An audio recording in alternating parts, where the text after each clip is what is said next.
So Aerodactyl, there is something to be said about Aerodactyl in the fact that it's so fast. I mean, it's the fastest Pokemon in the tier with Jolteon, if you exclude things like Ninjask and Electrode, which like are not representative of ADV.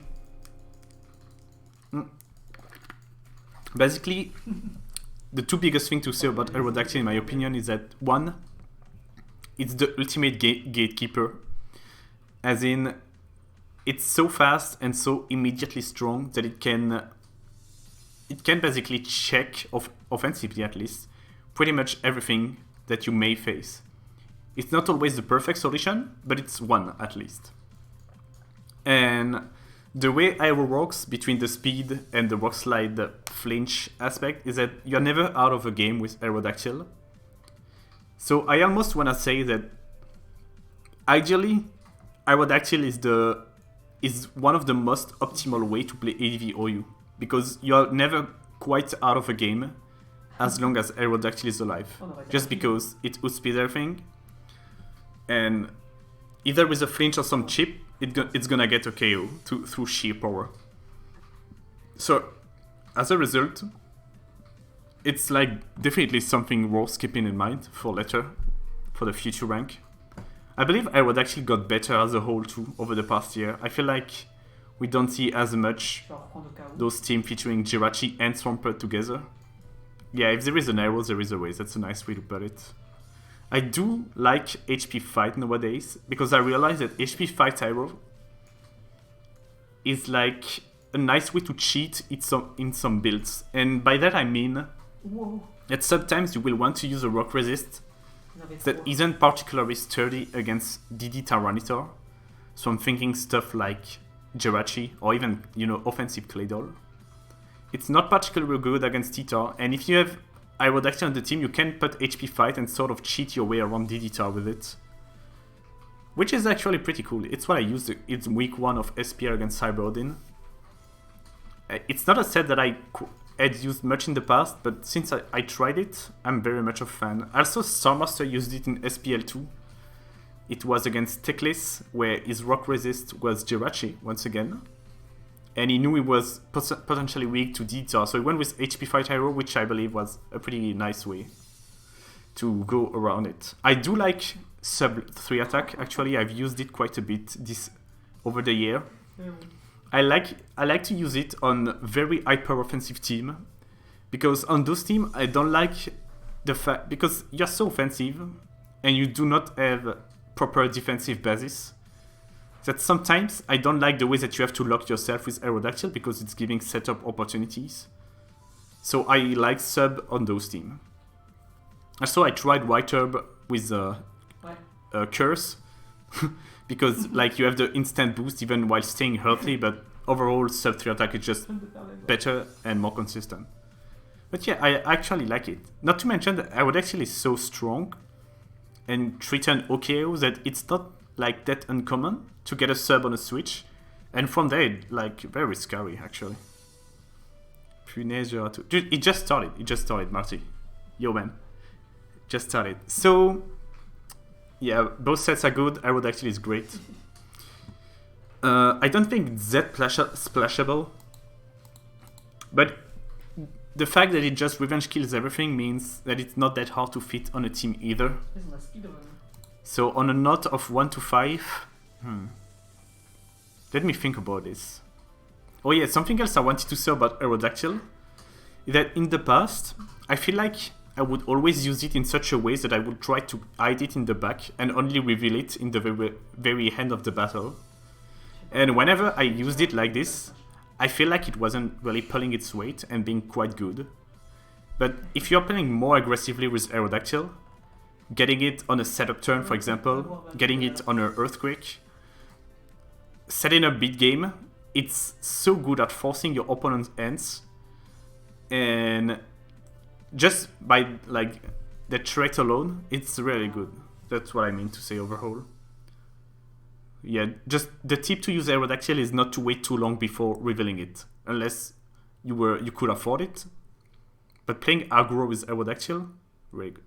Very good. So how did I rank it last year actually? Gave it 3 splashability, 3 consistency. 1 versatility, yeah. I mean, versatility is definitely only got one set. I don't think... It's not like sub 3 attack has much different counterplay. In the builder, at least.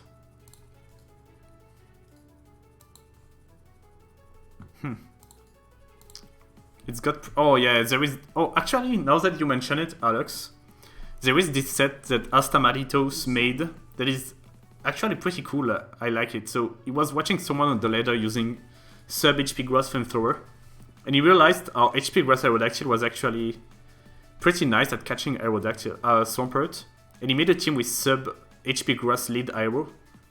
And I tried it, and it's like a pretty nice set, honestly.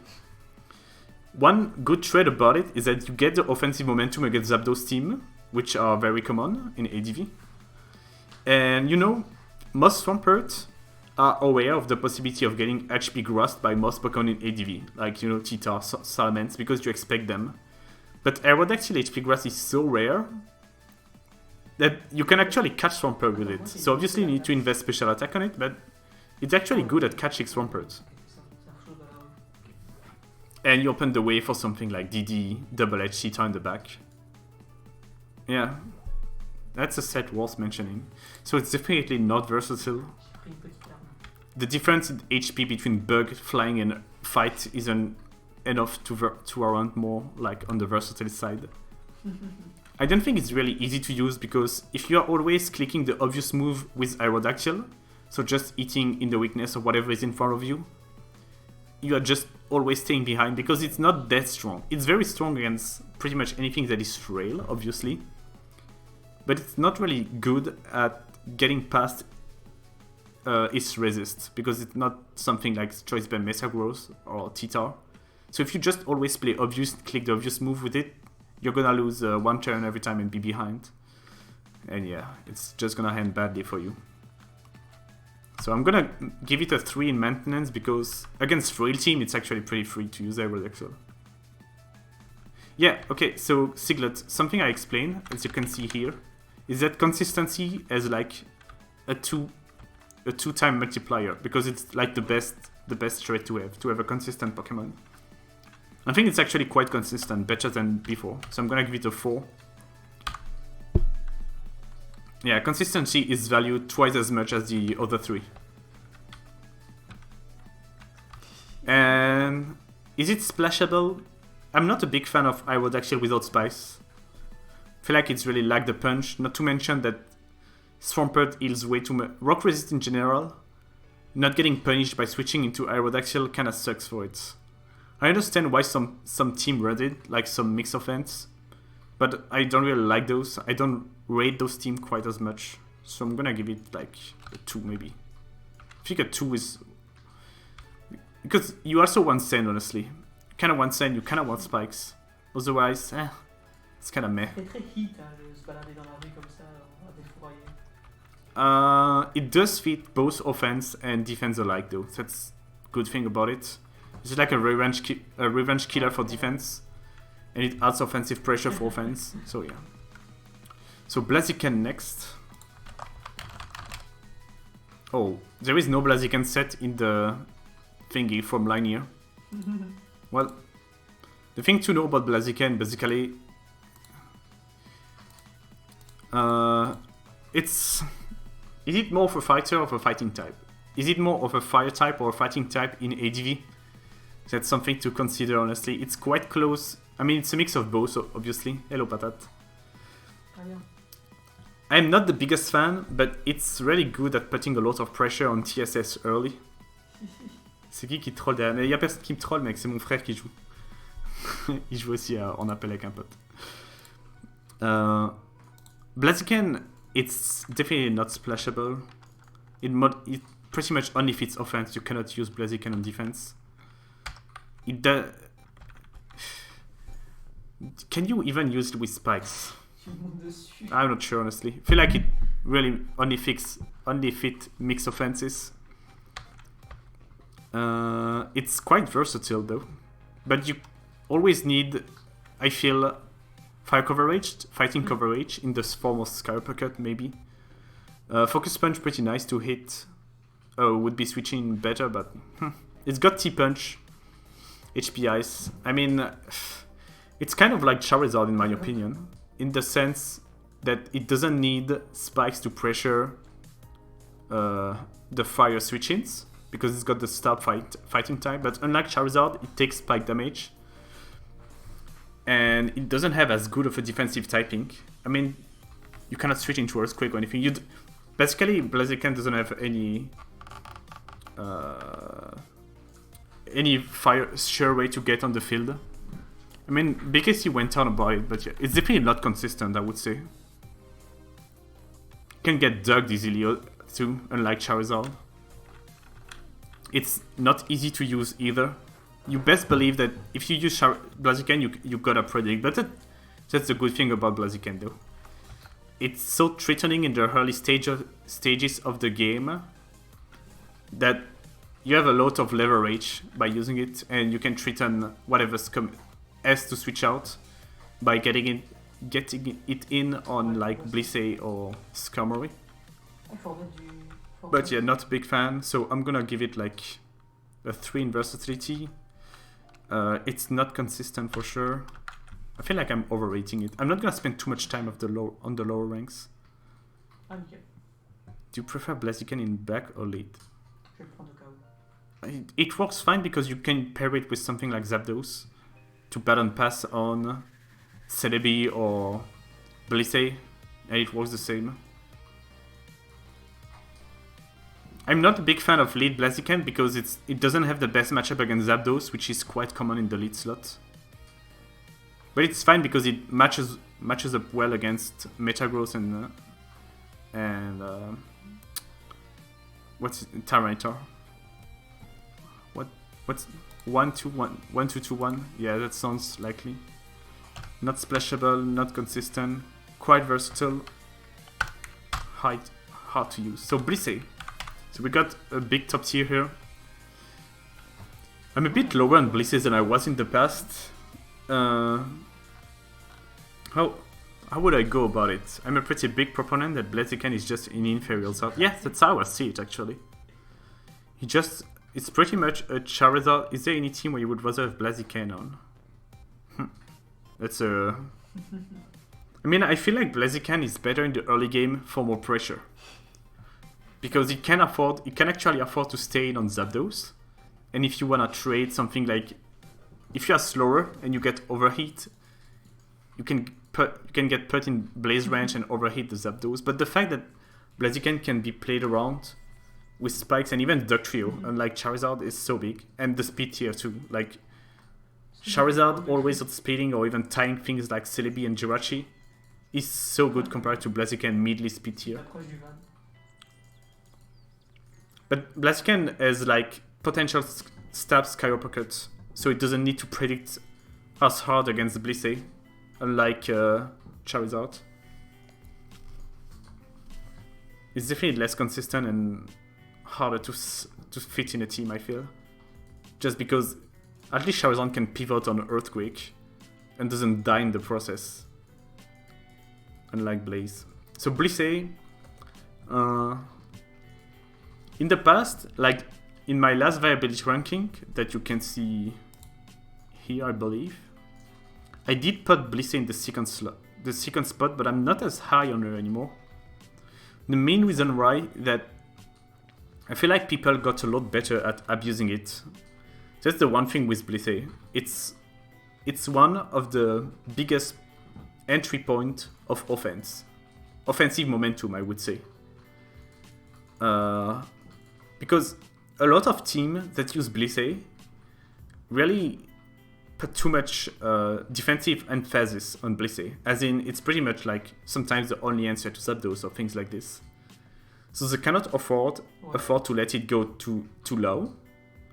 And by just using offensive synergy, you can abuse the Blissey because it doesn't threaten much, right? Like, I mean, obviously threatening T-Wave or Seismic Toss is great, because Seismic Toss is a nice damage output. But it's not enough to the point where if you send something like a fighting type on Blissey, you have a pretty much free click, and you can just get your offense started. That's why like Zapdos is so popular and so good.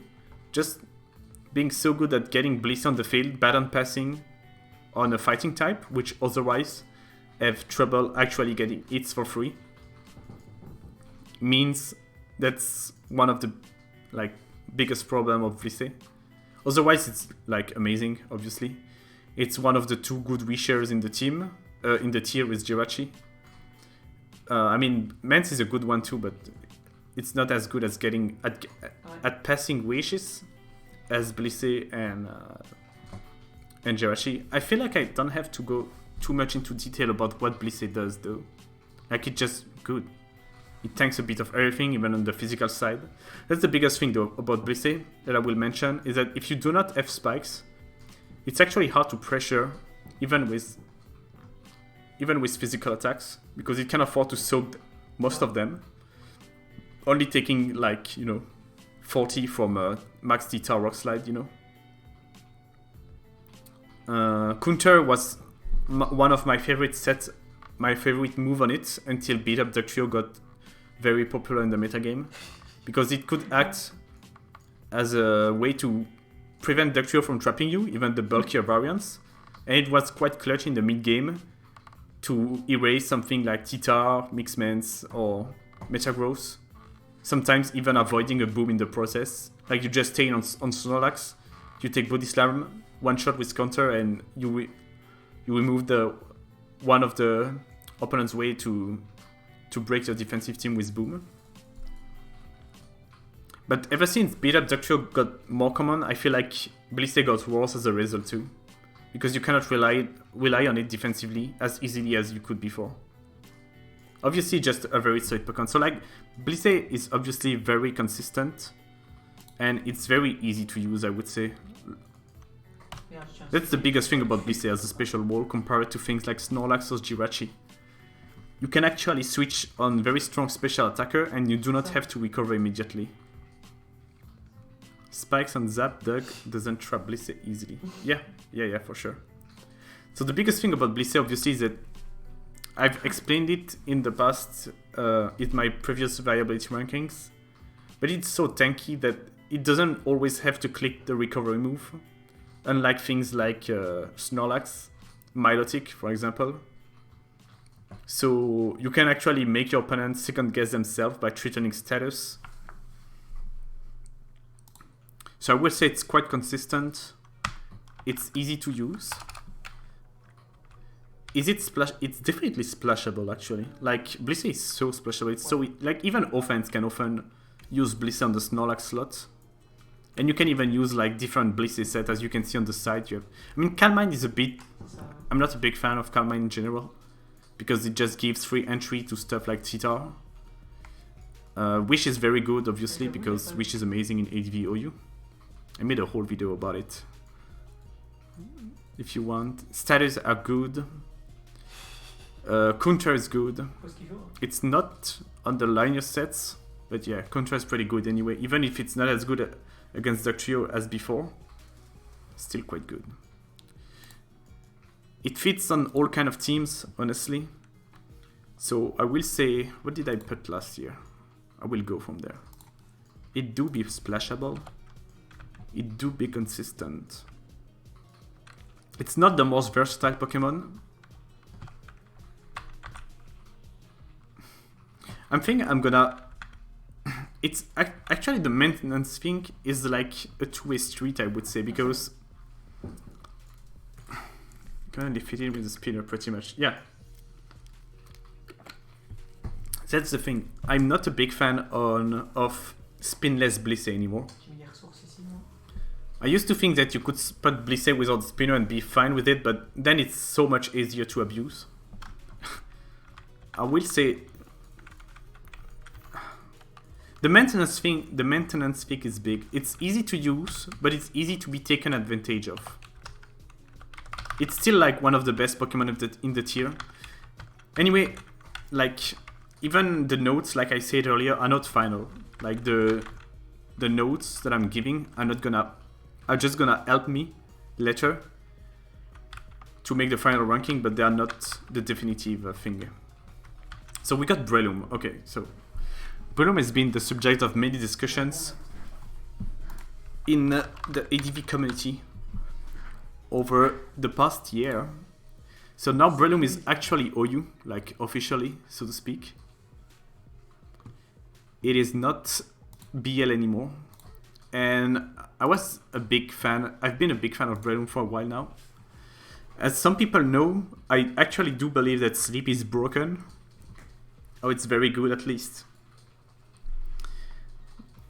And I do think that just because of the fact that Breloom can accurately put something to sleep and pressure with the fighting stab, and get a free shot too, because once you use Spore, you do have a free hit with Breloom, which is sometimes more than any fighter could ask for. It's actually my favorite fighting type. So you know, lots of fighting type have come to prominence in the tier, like Medicham, Machamp, or Ariyama. I do think Breloom is my favorite, and it's my most used by far. It fits on all kind of teams, because even on defensive team, Breloom is such a good slot. It actually beats the Pokemon that are strong against defensive team long term, like Suicune and Snorlax. Even though those two aren't that common anymore. It's good at making progress, and even just blanking one of the options of your opponent by sporing something. I'm not always the biggest fan of using Spore directly with Breloom, because Breloom is always more threatening when you have sleep at your disposal than when you do not. But sometimes just sporing something early, before you reveal your whole team, allows you to make a better game plan as a result. Just because you are now playing 6 against 5, right? So you're just opening yourself. Even defensively sometimes. You just maybe put to sleep one of their offensive Pokemon that would have threatened you otherwise. So the way I think about Breloom, I do feel like Spore is a necessity. Obviously, otherwise you would just use another fighting type, I feel, because they have better stats. I do think Sky Uppercut is one of the most needed slots, because you want to have a fighting type that you can actually click when you're faster. Mach Punch is good, but it's not strong enough. Focus Punch, with the way it works, isn't that consistent after the first hit that you click after clicking Spore. Sky Uppercut can always be used, so I feel like Sky Uppercut is a must. And then you have 2 slots to work with. I do like 3 attacks, just Mach Punch, Sky Uppercut, Focus Punch.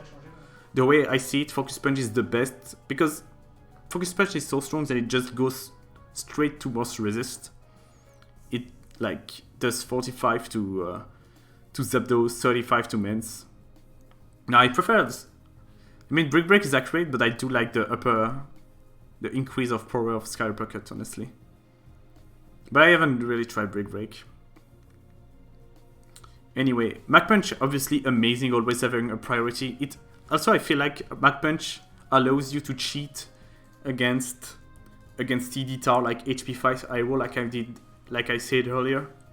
Because now, if you have T-Tar at I think Mach Punch from Jolly does around 70.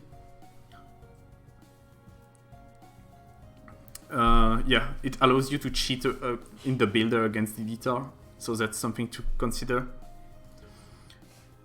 But yeah, you can have one Pursuit support as usual with Breloom if you are running, if you are not running HP Ghost, but you can actually fit HP Ghost, Stun Spore, or HP Bug on the last slot. And then there is the set that I've been using recently, that is sort of like taking some, getting sort of popular, which is Sub Leech Seed. So it's actually the old way that Breloom was used before people like Undisputed popularized this new all-out Breloom. It's Sub, Leech Seed, Focus Punch, and Spore. And one thing I like about this set is when you send it. So the way it works, you usually want to send Breloom against something you threaten with an OKO, like T-Tar or Blissey. And the thing is, with Breloom typing, and the fact that it's like slow and frail, you don't really wanna like Sky Uppercut into Zapdos or Salamence, because you have to switch out next. So that's why a lot of the time you wanna Spore first. But the thing is, once you sport something, Breloom isn't as good. So you just sub there. You send Breloom on Blissey Titar, whatever you want. You sub on the switch. And the thing is, a lot of people play around Breloom by sacking something to sleep. And oftentimes it's actually something like Titar. But if you sub on the sleep sack, now you actually have you actually can click Focus Punch freely, and you still have the Spore to work with later. So that's one of the biggest traits about this new Breloom set. Lichid also works against pretty much everything in the tier besides Celebi, which will still be annoying for Breloom, but yeah. Just a really good set in general. Keep in mind that if you use sub Lichid, what I've done was setting my HP IV to 0, so Lichid heals you more, turn per turn. But yeah, the way I see it, I do think that Breloom is actually quite splashable. The only thing it really wants, in my opinion, is Pursuit Support. Because the less you have to predict around fighting immunity, and I do mean immunity because Breloom is so strong that it can blaze through resist with Focus Punch. And Skyrocket does enough to the point where even resists don't really want to switch it, can't really switch into them too freely. Unless it's like Celebi or Stormy. I do think it's quite splashable. So I'm gonna give it a 3. That's actually why I like to use Breloom. I feel like it's easy to fit on teams. I do think it's quite consistent because Spore is good game after game. It's, in my opinion, the most consistent fighting type. Is it versatile?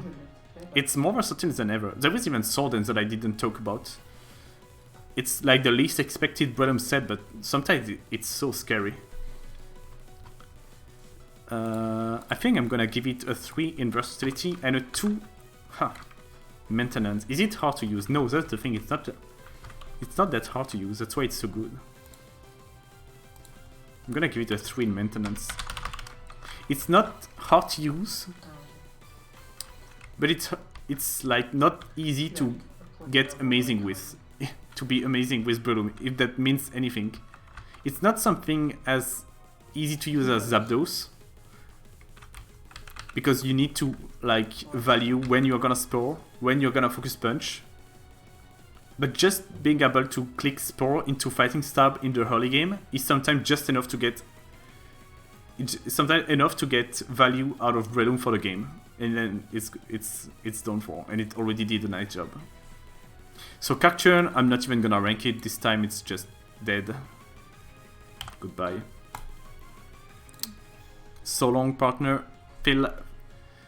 Yeah, floor versus ceiling. Yeah, that's a good way to put it. I'm gonna remember to use those terms. Cacturn is gone. Good riddance too. Broken. Dumb as fuck to play with and around. Double status is good early. 3 fighting is good mid game. Yeah, pretty nice way to put it. So, Celebi, in my opinion, Celebi is one of my favorite Pokemon to use in ADV. I don't think that's a mystery to anyone here. I will say though that I am not a fan of defensive Celebi in general. I haven't used one in a while. I feel like defensive Celebi, first of all, it's an Axe Magnet. You pretty much always need to click Recover and Leech Seed while you are taking Sand damage and Spike damage. Eventually it always gets axed. But I do think all kind of offensive Celebi are amazing. Amazing. They offer to your team strong defensive presence by having Celebi's typing.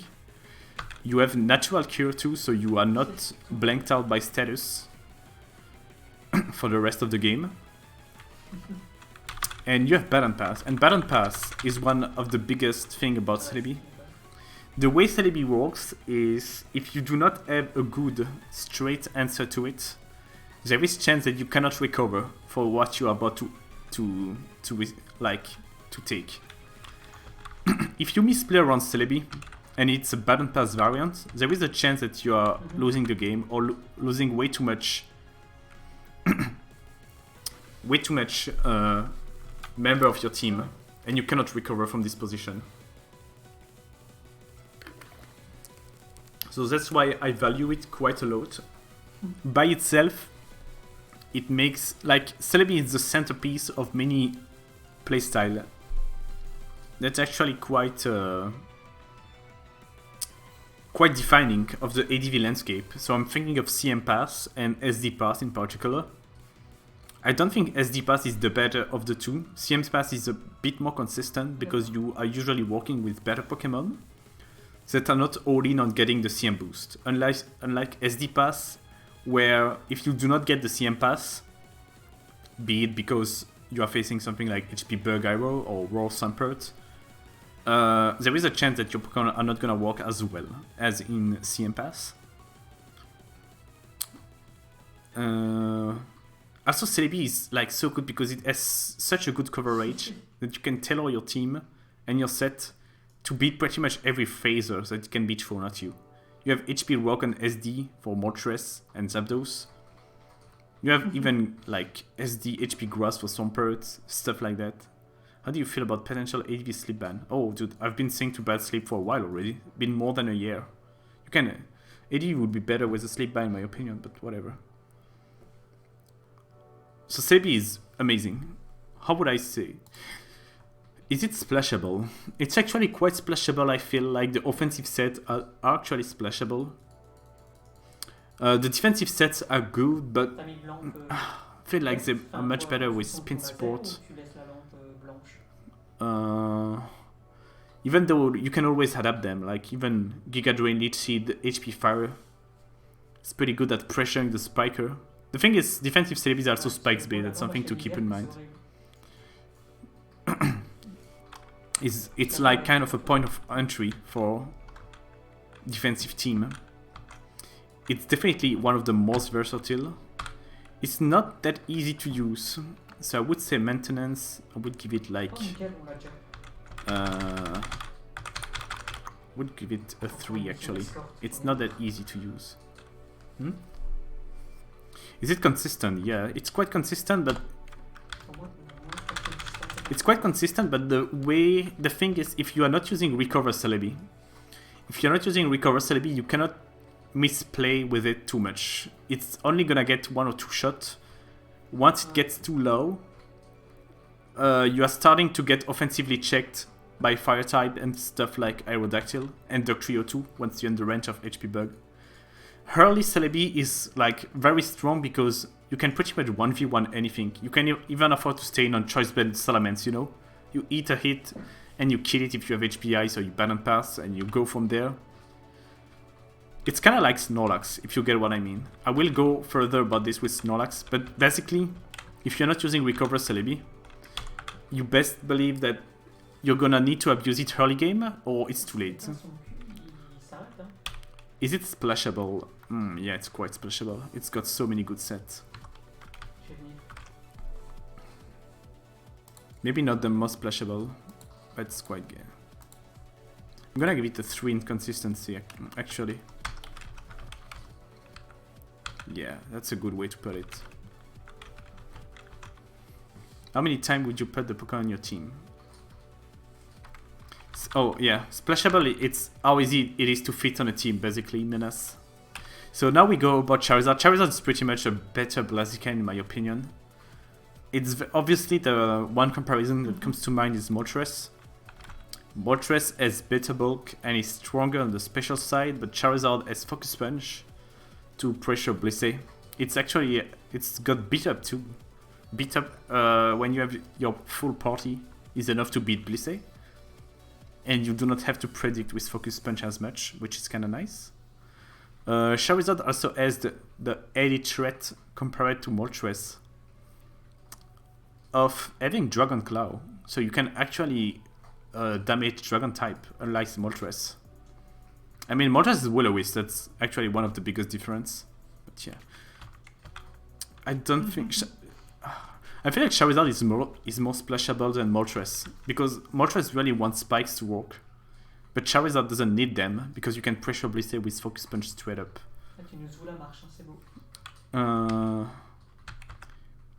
It's not that versatile, but... I'm not gonna lose... I'm waiting too much. What else could I say about Charizard? Yeah, it's pretty much the two sets, right? You have Focus Punch. Beat Up is an... I don't know why Line put Beat Up on both. It's really not a necessity. You can use Sub to ease prediction. You can use Dragon Claw like he did here. You can even use Dragon Claw Focus Punch. You can even use Roar, actually. Yeah, there is the Weather Clearing Cell with Petaya. Sub Petala with Sunny Day to completely blast through resists.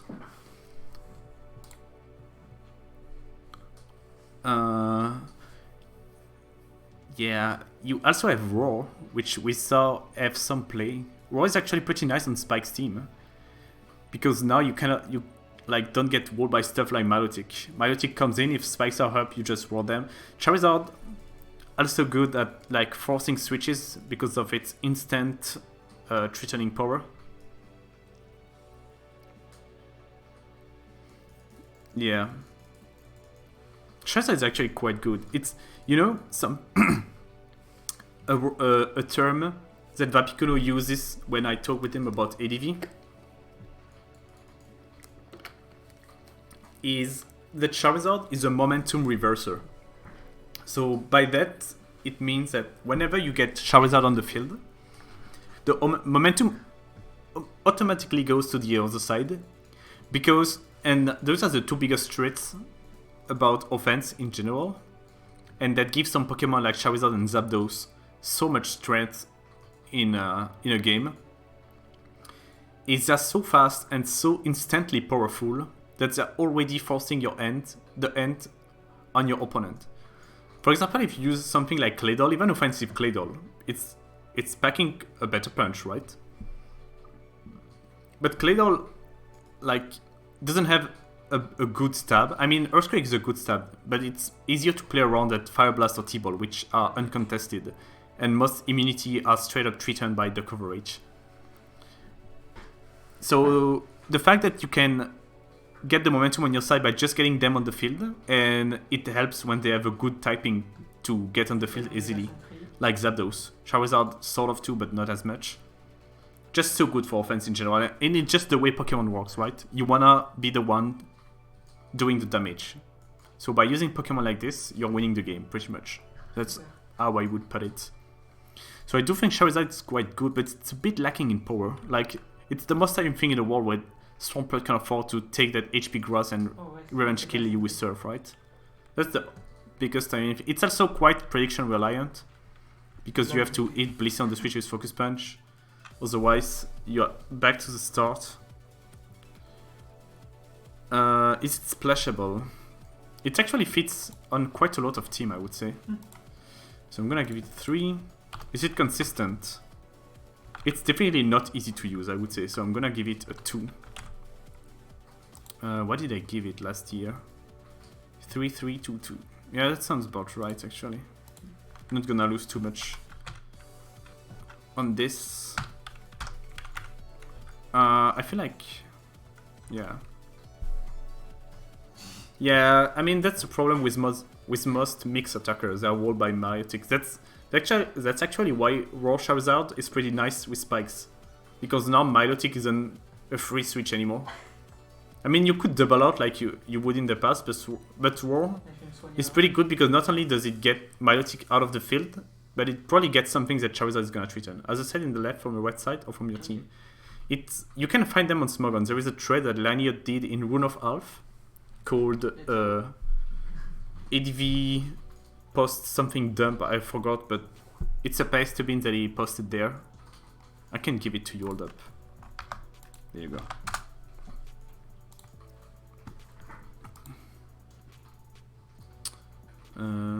Yeah, just give me a sec, I have to answer a message on Discord.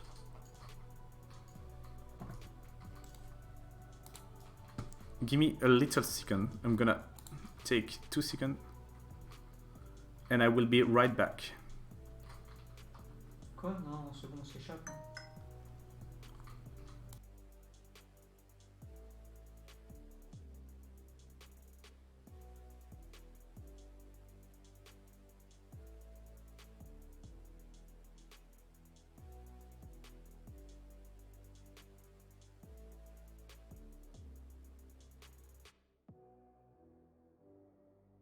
Okay, So now we are moving to Claydol. Oh, okay.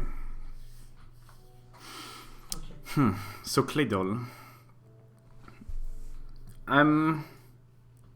Something I've noticed about Claydol, and you know, I'm talking from experience because it's a Pokemon that I use a lot and praise a lot too on the ADV in the ADV community whenever I talk about it.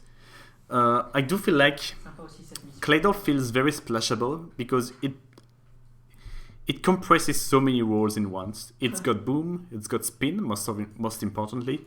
It's a electric immunity, it's a rock resist that doesn't die to spikes. So obviously it feels easy to splash on a team. That's the thing, though. Claydol feels easy to splash on a team, but I feel like when you are making a team where you want all of the traits that I listed on Claydol alone, the team sucks, pretty much. Or it's not that good. Because Claydol cannot do everything I've just listed at once. Because one of the biggest problems of Claydol is outside of Explosion, it's not really threatening much, honestly. So even if it checks things defensively, it's not threatening them back. And as a result, it doesn't really help you make good progress. So you have to make up for Claydol lack of progress making with the rest of your team. So, I mean, yeah, that's the biggest problem. It's also, yeah, like Cyclops is saying, it's not really good rock resist. It just it just kind of sucks against Cetar because DD HP bug is always, yeah, like you're never gonna have the perfect solution against DD HP bug Cetar. If you're offensive Claydol, you're 2KOing with Earthquake, but now you are 2KO'd by HP bug. If you're defensive Claydol, you are not 2KOing with Earthquake, and now HP bug Cetar can just set up on you easily. Just goes to +2, and +2 Cetar just win games. It also doesn't really like switching on Aerodactyl, because Rock Slide does a good 25, and not to mention if you are using an offensive spread, now Rock Slide does way too much. Like it does something like 35, 30. And if it clicks anything other than Rock Slide, now you're taking the hurt. Even defensive Claydol takes something like 40 from Double Edge. So that's one of the biggest problems. It's not that good of a defensive Pokemon, but obviously it has Spin. So Spin wins games by itself sometimes, so that's why you want to use it. And it has Boom. Boom is good. Like, Boom is the best move in ADV OU, pretty much. In my opinion, it's the best move in the game. What else could I say about it? I still think Refresh is absolute trash. The problem with Claydol, if you want to use it... Okay, so... If you are using Claydol in such a way that your game plan, whenever you face Skarmory, is to send Claydol immediately and Spin, it sucks. Your team is gonna suck, most likely. You're gonna have a good matchup where you are facing a team that cannot make progress without spikes from Skarmory. And yeah, like Claydol is gonna be good there. But otherwise, the problem, if your game plan around spikes is just clicking Rapid Spin, is that every time you click Spin, you give your opponent the opportunity to make progress by just sending something that threatens Claydol, or threaten your team as a whole. That's why Skarmory team in general evolved from being all around the spikes and more featuring wall breakers, because they just abuse those spin turn to get the wall breaker in and start punching the opponent teams apart. And they don't even need spikes anymore to win. I will go back further on this when I will talk about Skarmory, but that's the evolution Skarmory teams have taken. So do not revolve too much around the spikes. They can work without them. And Claydol is like being so unthreatening, like I said earlier, is one of the biggest point of entry of Wall Breaker as a whole.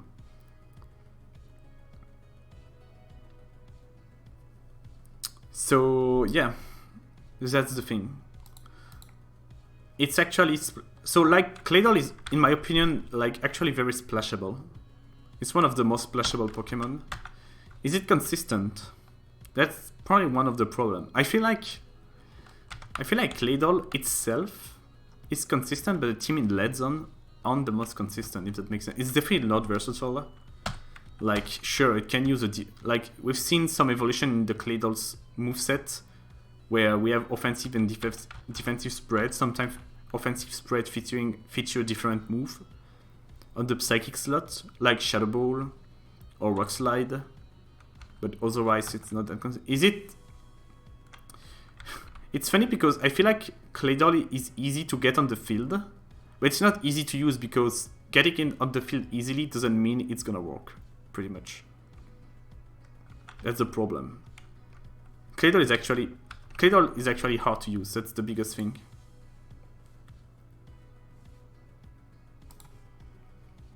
It actually is consistent on what it's doing, though. I will give it that. But it's not straight up easy to use.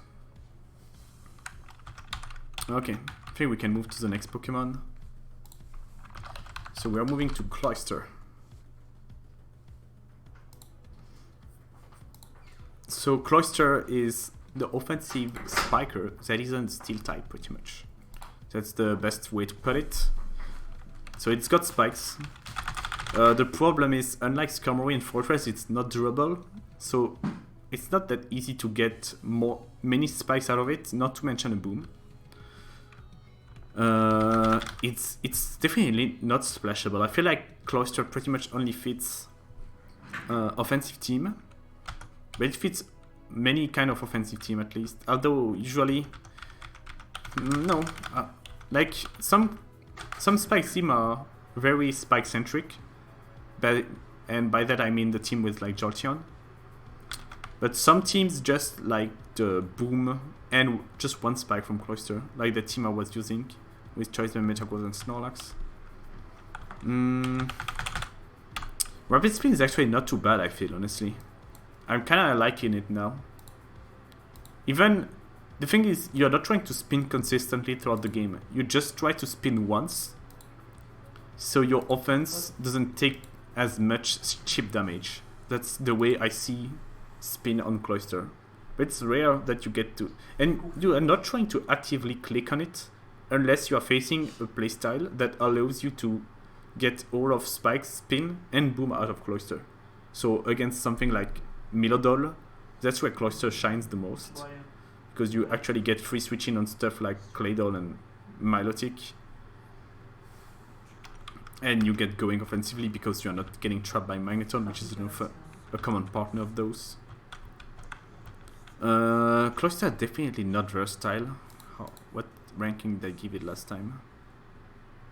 Yeah, 1, 3 consistency, 2 splash, 3 maintenance. That sounds about right. I feel like it's actually not that easy to use anymore. It's really not that good of a Pokemon, but you know, it's not hard to make work. That's the thing. Anyway, I don't know what else to say about Cloyster. Let me think. I do feel like a lot of offensive team that feature like YOLO Skarm could just run Cloyster. But Cloyster doesn't switch on Metagross like Off-Skarm does. The thing is, Off-Skarm, like, it switches on Metagross, but it doesn't do much back. And Meteor Mash is Earth. Yeah, HP Grass is actually quite cool. Hold up. Okay. Yeah, HP Grass is quite nice to catch those Swampert, especially now that like some Swampert goes offensive and they just stain on Cloyster to pump it or to focus punch on the spikes. If you get to HP Grass dose on that turn, it's a big progress for Cloyster team, since a lot of Cloyster team fits stuff like Aerodactyl. So we got Donphan next. Donphan pretty much... It's definitely not splashable. It only fits team where you have a Pursuiter, because you need to remove Gengar. You also need Mag to remove Skarmory. The thing is, it's a very sturdy rock resist, unlike Claydol. So on those team, it's nice. I've tried it without spikes. The problem is when you're using Donphan without spikes, you pretty much have 3 Pokemon on the team that are not really making a lot of progress. Because you have Magneton, which... You have Magneton, which doesn't do much besides trapping Skarmory in general. You have the Pursuiter, and Pursuit Theta at least can make things work outside of like trapping Gengar. But if you're using a different Pursuiter, like even Pursuit Theta isn't the best wall breaker, you know?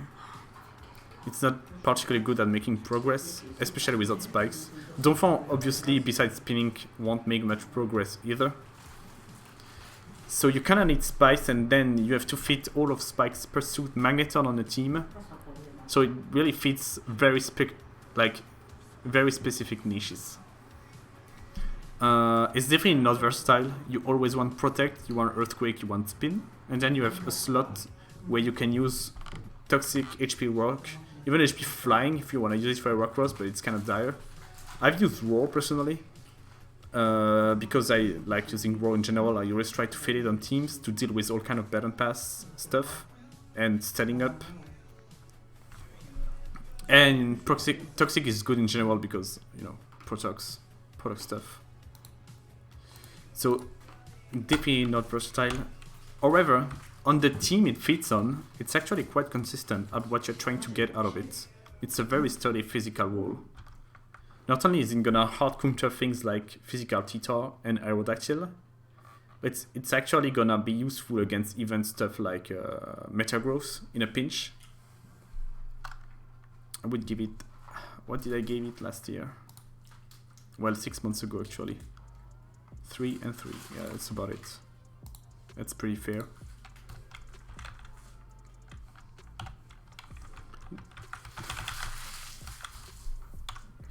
Okay, Ductrio. So Ductrio is a very special case in ADV. It doesn't work like any other Pokemon. We even have Triangles saying it should be banned right now, which like is one extreme end of the spectrum, obviously. I don't think it's ban worthy, but Ductrio is quite good. The single biggest change is that not a meme. I don't know with the Dante, dude. Yeah. So the biggest thing that changed with Ductrio over the past 6 months is beat up, obviously. So not Ductrio, Bulky Dug that you can see right there. So you have this spread which tanks Ice Beam from Blissey, even modest Blissey. You always tank Ice Beam, you have beat ups that cannot be countered. And even Jolly, without max attack, 2KO Blissey with beat up. It's really good, honestly. It's only good against Blissey, keep that in mind. It doesn't work against anything else.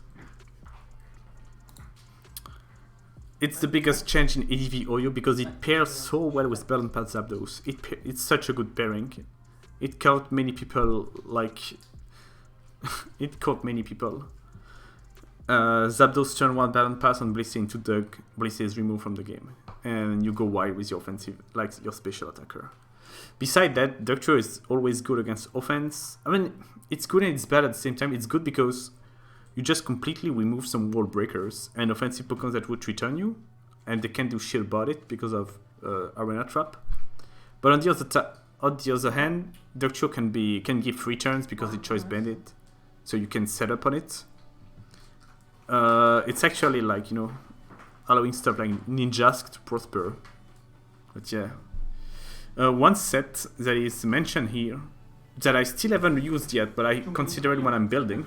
It's like P2 Ductrio, where on top of removing some things with Earthquake or HP Bug for stuff like Celebi, you have Endear, Sailak to beat other Ductrio. So you are not using P2, but you can still trap other Dug with this one. Something I would, by the way, something that isn't listed here, but you should consider on this Ductrio set is Double Edge, because after you've done your job, you are not allowing Ductrio to be set up bait, so you can Double Edge, get some damage, kill yourself on recoil, and you prevent all kind of setup. But yeah, Ductrio definitely really good. Is it splashable? It fits a lot of team, because Ductrio is unique in the sense that makes defense work and offense work like nothing else by trapping. Like trapping doesn't need a whole... I'm not gonna make a whole explanation of why trapping is different, but removing Pokemon for sure is such a big deal. I also... One thing I do believe too, that Weather Reset team should like are only consistent when they're a Ductrio. Trying to remove Tyranitar without Ductrio isn't like a surefire way, isn't a consistent thing without it. Because you can never know if your opponent is going to identify your playstyle and like play cautiously with Titor, which is always going to annoy you if you're a resurrected team. One kind of teams that we also saw popping up on top of Zapdog offense is Zapdog Resurrected, where Zap just kills itself by staying on Titor on turn 1. Trade T-ball for Walk Slide, then Ductrio comes and pick up the Titor, and then you know you're not facing Titor anymore. I also feel like Ductrio is pretty good on those new kind of offense where you use a disposable lead. That doesn't always have the best matchup against Titor, but it's fine because you just sack yourself on it. So Ductrio comes in and kills it. It's what I use in SPL against Golden Sun. I Jinx, where I Ice Beam Titor turn 1, Ductrio picked it up, and then my Gengar went 1 cycles around the Golden Sun. There is Reiku Duck too. You can be pretty creative with that strategy. So I feel like it's more splashable than ever. But it doesn't fit all teams, obviously. It's definitely super consistent because it's gonna do its job and the opponent can't do anything about it. It's not versatile at all. It's only got 1 set and everyone knows it. It's not easy to use. But it's got good maintenance anyway. I feel like that's the note I would give it. Yeah. So now we got Flygon. Okay, so many people know, and I do not like Flygon. I believe that Pokemon is quite bad actually. I will try to explain why I don't like it. So one of my most annoying things about Flygon is it's often seen as an electric check, but you can never know if your opponent is gonna use HPIs. Obviously HP Grass is used pretty much all the time on electrics nowadays. But if you are unlucky to run into that one guy using ice electric coverage, your Flygon is not even an electric check anymore. So the reason you put Flygon on the team is already gone. It's kind of like Claydol in the sense that it's the most obvious like comparison with Claydol is that it's an overring rock resist, so it doesn't take spike damage, but it's not as bulky as the other one like Metagross and Swampert. I feel like one of the biggest appeal of Flygon, which is actually reliable unlike the electric resist, the electric immunity that dies to HPIs, it's a rock resist that actually checks Celebi. Because Celebi pretty much never runs HPIs. You can really reliably be faster with Flygon, and you have HP Bug, which return all Celebis. So I feel like that's one of the best threats of Flygon. The problem is HP Bug doesn't fit on every set. But otherwise, yeah, it does that job. Also, like, it actually checks most Zapdos because pretty much everyone runs HP Grass. But like I said, you never know when you're gonna run into the HPIs. I do not really like Flygon without spikes because it's way too weak. Unless you run Choice Band. But it's without spikes, it's way too weak and it's not good at like actually making progress. Because even when you get it on the field, you are not really threatening anything back without spikes, so I don't know why. Is it even listed? Is Salak even listed? Oh, dude, Salak isn't even listed. So, yeah, Salak is like, Andy Salak is pretty nice on offense, honestly. It's like you got the resist of Flygon while being a revenge kill at the end of the game. Thought on Gust. I mean, Gust is nice on the Choice Band, honestly. Not like you have much better option. One set,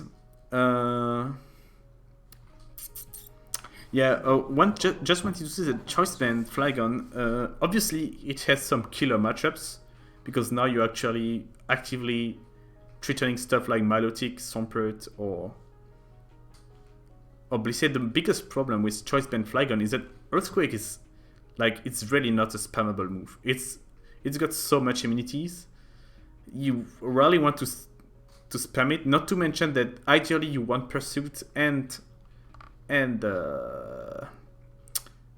Max support, because you want to remove Skarm and Gengar ideally.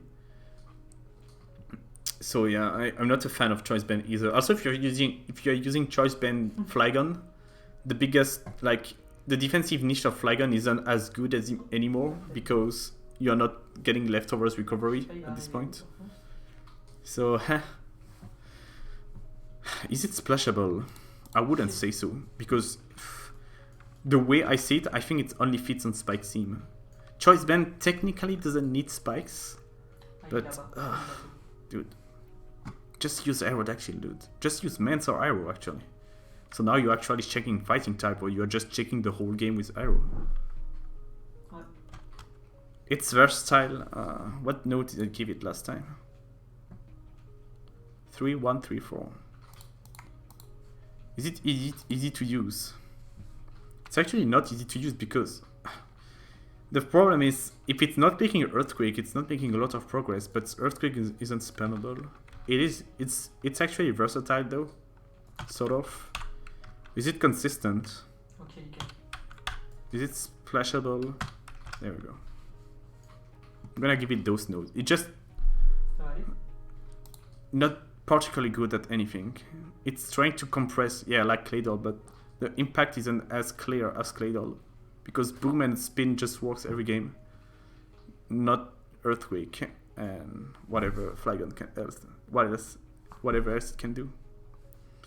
Maybe a bit mean. No, I do think it's not splashable though. It's probably, yeah, a bit more consistent versatility, but that's it.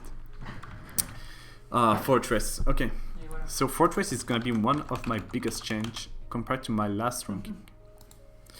So before I did my previous viability ranking, I was going through pretty much like 2 years, I think, maybe more, of never using Fortress ever in tournaments and not even trying it on the ladder because I didn't like it at all.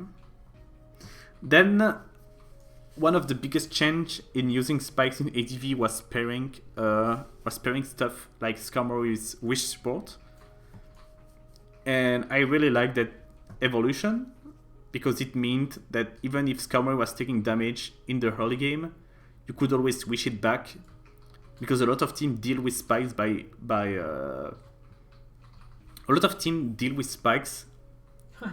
beating down the spiker, sometimes spinning once or twice mid-game, and then the spiker is too low to make, like, to get the spikes back up. And since a lot of spikes team rely on spikes to make progress, they're just stuck offensively.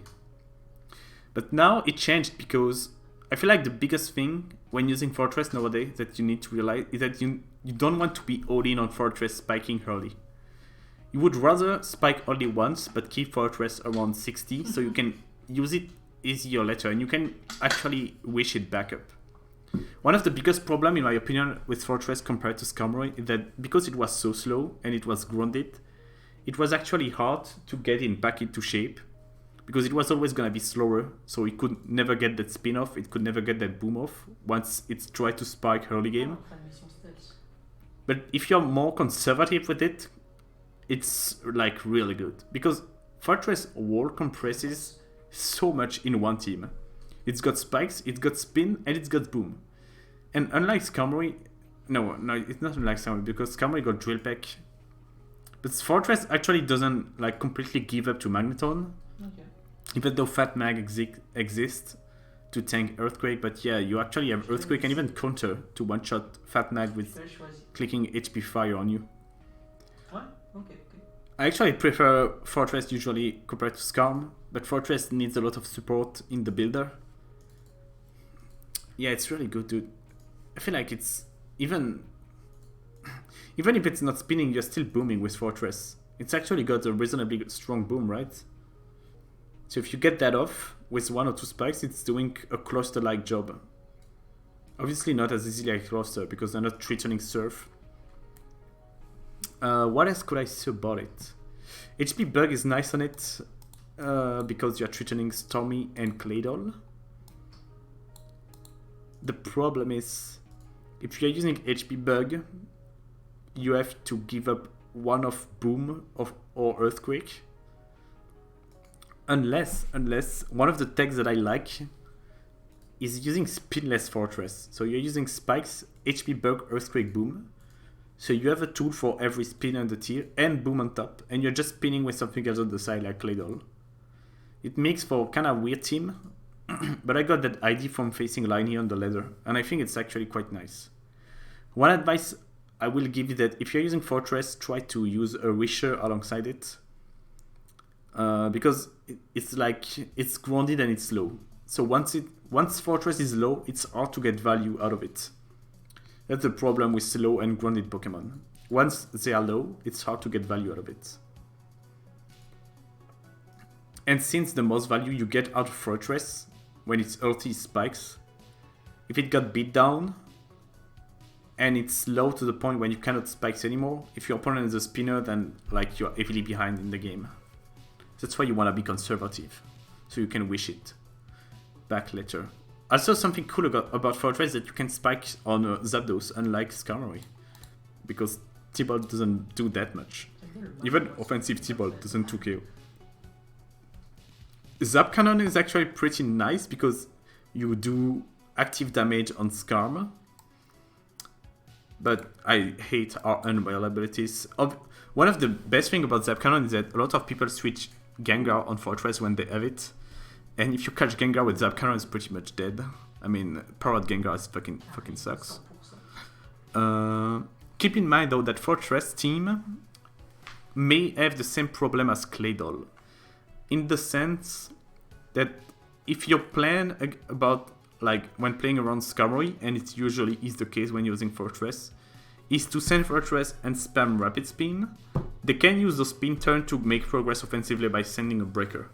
Not to mention that Fortress 4-time weakness to fire means that Fortress team have a hard time playing around mixed attacker like Tita, Blaziken, Charizard, Mixman, stuff like that. Unless you pair them with Milotic, but then like it's a very defensive structure which will have some other weakness. But I do like Milotic as a partner just for this, because Milotic will take care of the mixed attacker that like to feast on the Fortress. That's pretty much it, honestly. Fortress is really good. So, is it splashable? Fortress is actually not as splashable because, unlike Skarmory, it kind of needs Pursue support if you're using Spin, which is often the case on Fortress. Is it consistent? Yeah, it's actually quite consistent. I will give it a 3. Is it? It's actually versatile, but it's not easy to... That's the thing though, Fortress is like... It's like a Promon. It's like a pro Pokemon, dude. It's really good, but it's not easy to use. And it's not easy to use effectively. It's what I'm trying to say. You need to be calculated and conservative when using Fortress. It's unlike Skarmory when you can be a bit more mindless. You can be more all-in when Skarmory. Fortress needs a like precise game plan, both in the builder and in the game.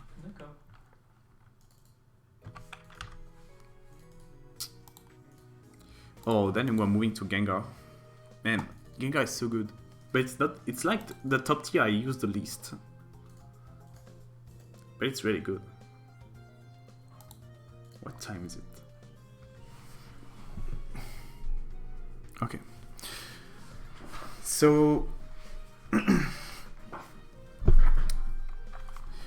what can I say about Gengar, actually? My biggest problem with Gengar, personally, and I really like to use it. No. I really do think it's strong, but I don't really like to use it. Because the way I see it, that Gengar always needs to be at full to do its job, pretty much. Because it doesn't have a strong stab, and it doesn't have the best bulk. Like, most of the bulks that Gengar has, usually means that you're gonna check whatever you want to check while you are at full. But if you are taking chip damage in the course of the game, then Gengar isn't as useful defensively. Like, if Gengar got 30% chip, it's not tanking that plus 1 HP fight anymore, HP flying anymore from like D-Demons or something. So that's one of my biggest problems with Gengar. But then as a result, you can use it offensively, and offensive Gengar is like fucking broken too. It's really good. It's like obviously very disruptive. It can offensively spin block. Like I said earlier with Charizard, it's fast. and strong, which means it reverse momentum. Can't say I don't agree, but I'm a really big Gengar. Also, Gengar, like, a really cool trait about Gengar is that you can actually make fighting type think twice before clicking start fighting. We saw a lot of fighting type coming out of the woodwork this year.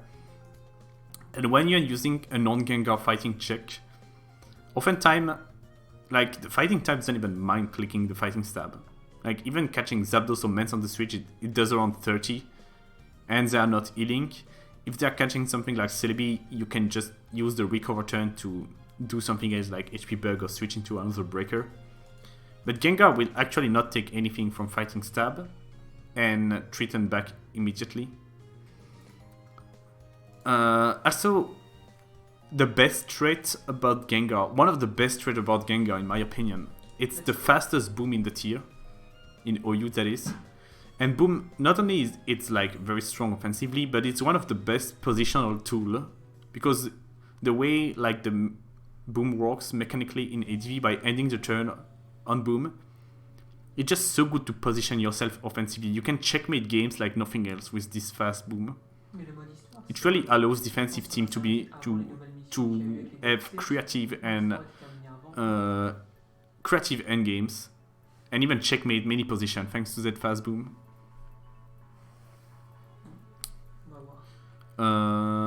What else can be said? Defensive Gengar is still really good. Something that can be mentioned is that with the resurgence of Fortress in the tier, a lot of people rely a lot, and by that I mean a lot of Tita to pursue the Gengar for their team to work.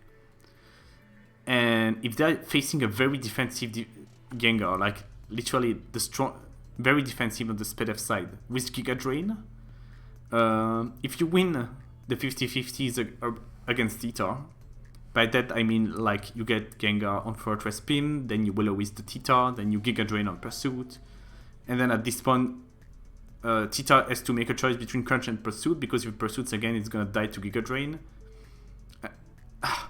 And then the team just crumbles apart. Like, some teams are so all in on Tita removing Gengar, and Gengar just wins by itself. Yeah, and you could win one there, exactly. And a lot of teams do run Pursuiter and not like... I mean, the thing is, outside of Pursuiter, the only like good Pokemon that Pursuit is Metagross, if you are not using Umbreon or Undum. What? And Pursuit Metagross isn't that much better against Gengar, because Pursuit then without Start doesn't do that much.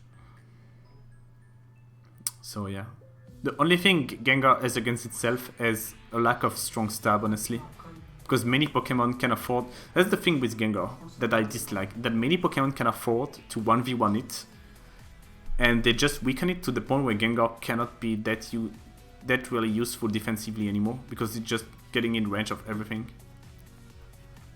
That's the biggest problem. But otherwise, it's like very good at making your game plan progress. It's a very good game plan now, if that makes sense. Also, like, Gengar is the heart and soul of offensive Spikes team. I do think that if you're using a very offensive Spike team with stuff like Jolt, you should use Gengar. If you do not use Gengar, you are cheesing. Otherwise, you're just gonna get that spin. You get spun on, and at this point, you lose. Like I said in the past, I do like D-Bond on it. D-Bond really cool to take something else with you. Claydol like got more popular than ever. So taking Claydol with you and preventing from spinning always, that's amazing. So Gengar, is it splashable?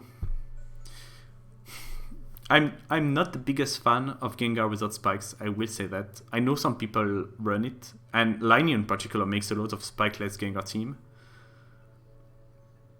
But personally, I'm not the biggest, like, I rarely use Gengar without spikes. So it's not the most splashable Pokemon to me. And it's probably not the most consistent either. Otherwise, it's definitely the most versatile. It's not the easiest to use. But it's definitely like splashable. Is it consistent? It's consistent, yeah. That's how I would rank it. It's not that easy to use, I feel, honestly. because you really want to get free turn with Gengar and not take cheap damage on it. But it's one of the most, it's like, it might be the single most versatile Pokemon in ADV, honestly.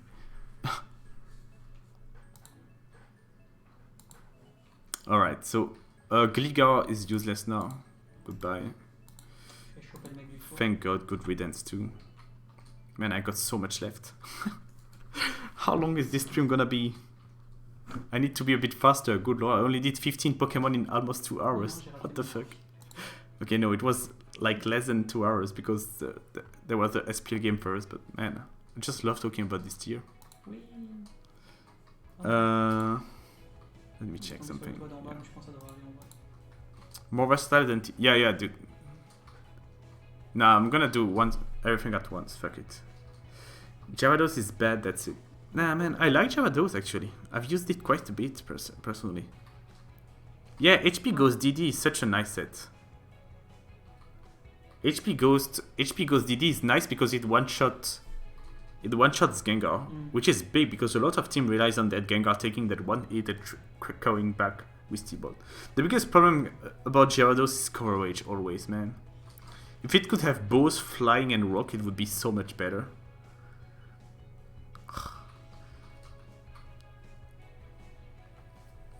It's also lacking in power. Like it's like just a bit too.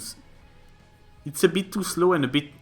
It cannot be adamant or jolly too. That's so many compromises. Gyarados is like the defining Pokemon of compromises.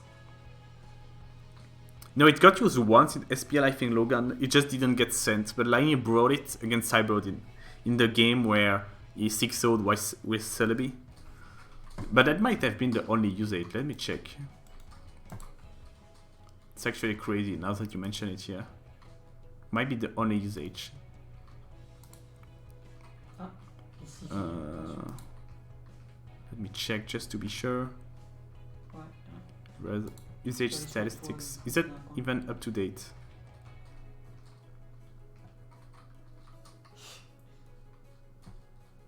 Oh yeah, it got used twice apparently. Once from Linear and another game, but I can't remember it off the top of my head. So twice with the Linear ones that didn't get sent. What can be said about Gyarados? Yeah, so yeah, it's got... Oh, there is a defensive set.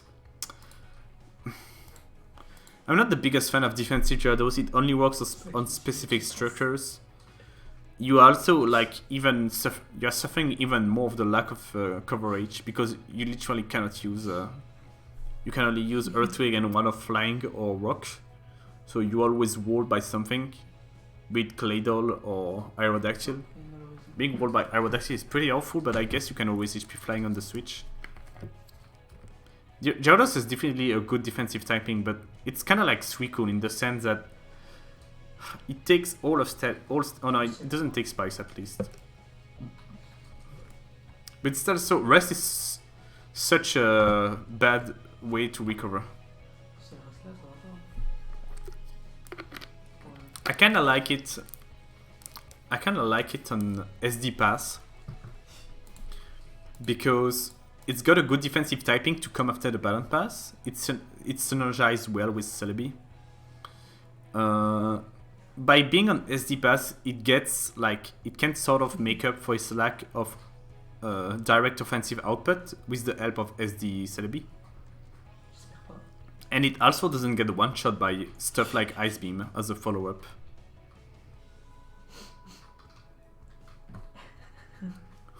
What else can I say honestly about it? It's pretty. Oh, I like Sub DD too. Sub DD is pretty nice because you can play around status. Because Gyarados on a status is pretty much useless. Since the biggest point of Gyarados is that it's good against water types, right? But if it's status, it's not good against them anymore. So Sub allows you to play around that, but once again, if you're using Sub, you're lacking coverage. Being walled by Zapdos also suck when you're not using Double Edge or HP Rock. Yeah, just so many compromises.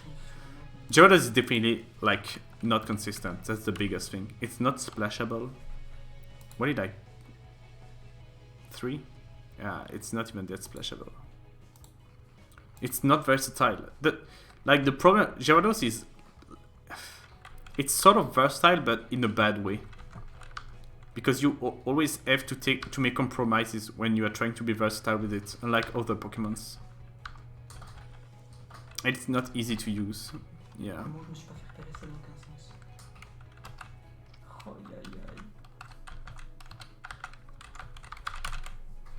I feel like the note is way too low, but yeah, I'm gonna give it that. Fuck it. I've used quite a bit of Gyarados too, that's the craziest thing. Like, it's a Pokemon I use quite a bit, but I think it's because over the past year I used a lot of SD Pass team, and I really like Gyarados on SD Pass, but outside of that...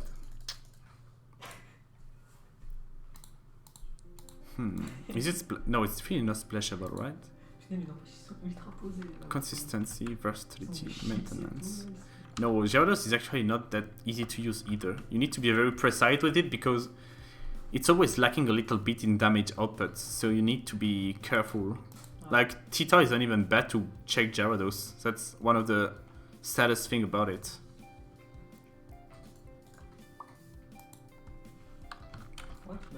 Yeah.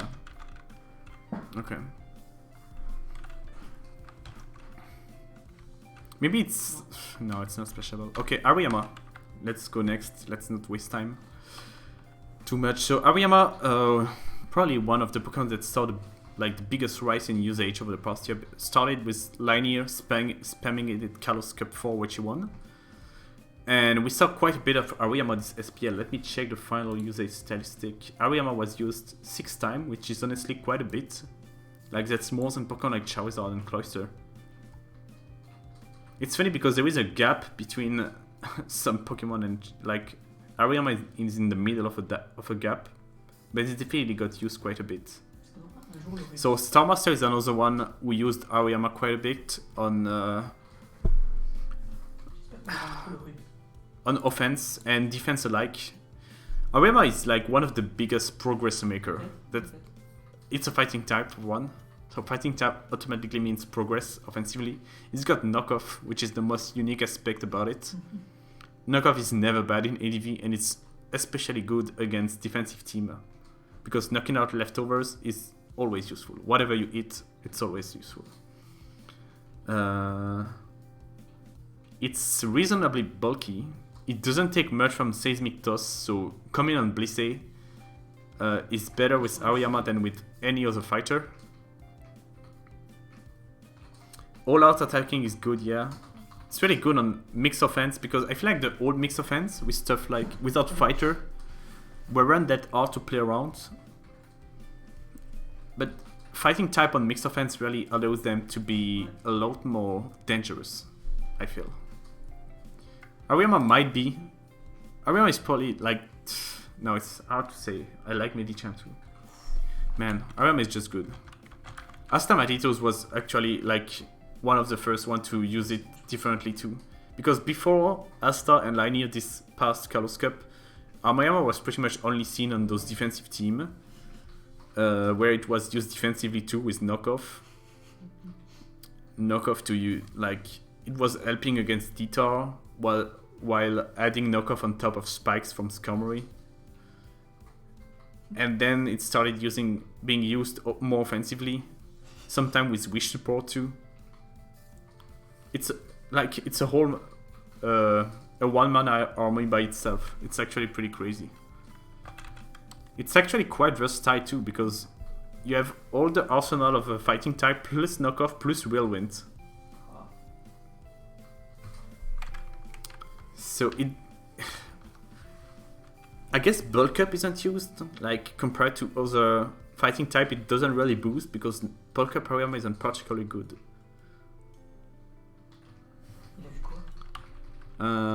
So it's a bit less versatile than Breloom. Actually, dude, knockoff so good.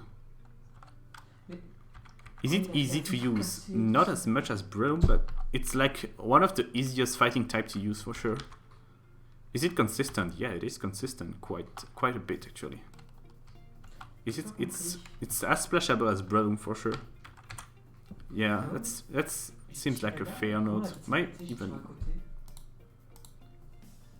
Problem is Aoyama is just so slow. That's like one of the biggest problem with it.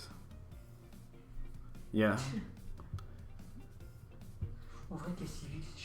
Yeah, I'm gonna move on. Error cross now. So let me check that error cross might be like. Yeah, it's one of my least. Okay, so I just checked, and error cross is the second OU Pokemon that I use the least after Moltres. Moltres and Heracross are the OU Pokemon that I use the least. What I dislike about Heracross is that the defensive typing is absolute trash. Like, even other fighter at least have the rock resist to work with. Heracross is a earthquake resist instead, but not many Pokemon really spam earthquake. And the one who have earthquake often can be faster and just threaten Heracross out, so stuff like Mance. I mean, even Swampert can afford to stay on Heracross and click the water move after Earthquake if they have it. So with also the fact that Megahorn, while being amazing by itself, just fucking sucks because it can miss. So if you are using like Heracross finisher team, you are like, think about it. So let's say you want to use this Heracross set, you know, like the Sub-Select one, because it wins endgames. Even in the most perfect conditions, you're still relying on Megahorn to beat, and oftentimes it's gonna be a few tries. So even if you play perfectly, you're still losing 1 game out of 5, pretty much, 2 misses. Is it really what you want to do in this game? Like, Pokemon has so many variables. Do you really want to lose the game where you worked hard to win because you miss? That's one reason why I dislike Heracross to begin with. Not to mention that it's quite support heavy when you're using Sub-Select, even though Sub-Focus Punch helps a bit to be used mid-game. Yeah, man, it's just really not... Trust Band is good, obviously, because now you have Stab Megahorn, which just completely destroys some of the fighting checks. It's actually quite fast too for a fighting type. That's probably like the biggest threat about it. It's the fastest fighting type, I believe. Yeah. So that's the other biggest threat. Yeah, that's another thing that I dislike about Heracross. Not only do you lose the rock resist, but you gain that fire weakness, which just sucks because you can't even stay in against a fire type or meant you just die. Whereas the other fighting type can decide to stay in and trade. Yeah, but in the OU landscape. So is Heracross splashable? Definitely not.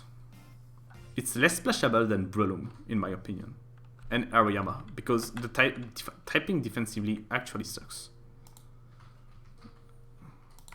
Is it consistent? I mean, kind of. Dude, one other thing about Breloom is that one other thing about Breloom is that it just dies to Heracross, and unlike Breloom, it cannot Mach Punch it first. The other fighting type always need to get chipped before Doctor pick them up. I guess Medicham is frail enough to the point where like it doesn't matter, but still. Is it versatile? I mean, kinda, but not that much. The thing is, Breloom is versatile, but not to the point where it bypasses some of its checks, you know? Because Breloom checks are always the same. Like, it's usually overing Pokemon that is faster, sometimes as a rock resist, fighting resist, which means you're gonna wall Megahorn too, so it doesn't matter. The biggest difference is that Heracross can pull off like this late game shit, whereas other fighters do not, because Heracross is actually fast. It's definitely not that easy to use. I think give it this note. That's fair, in my opinion. I don't even think it's that consistent, that's the thing though.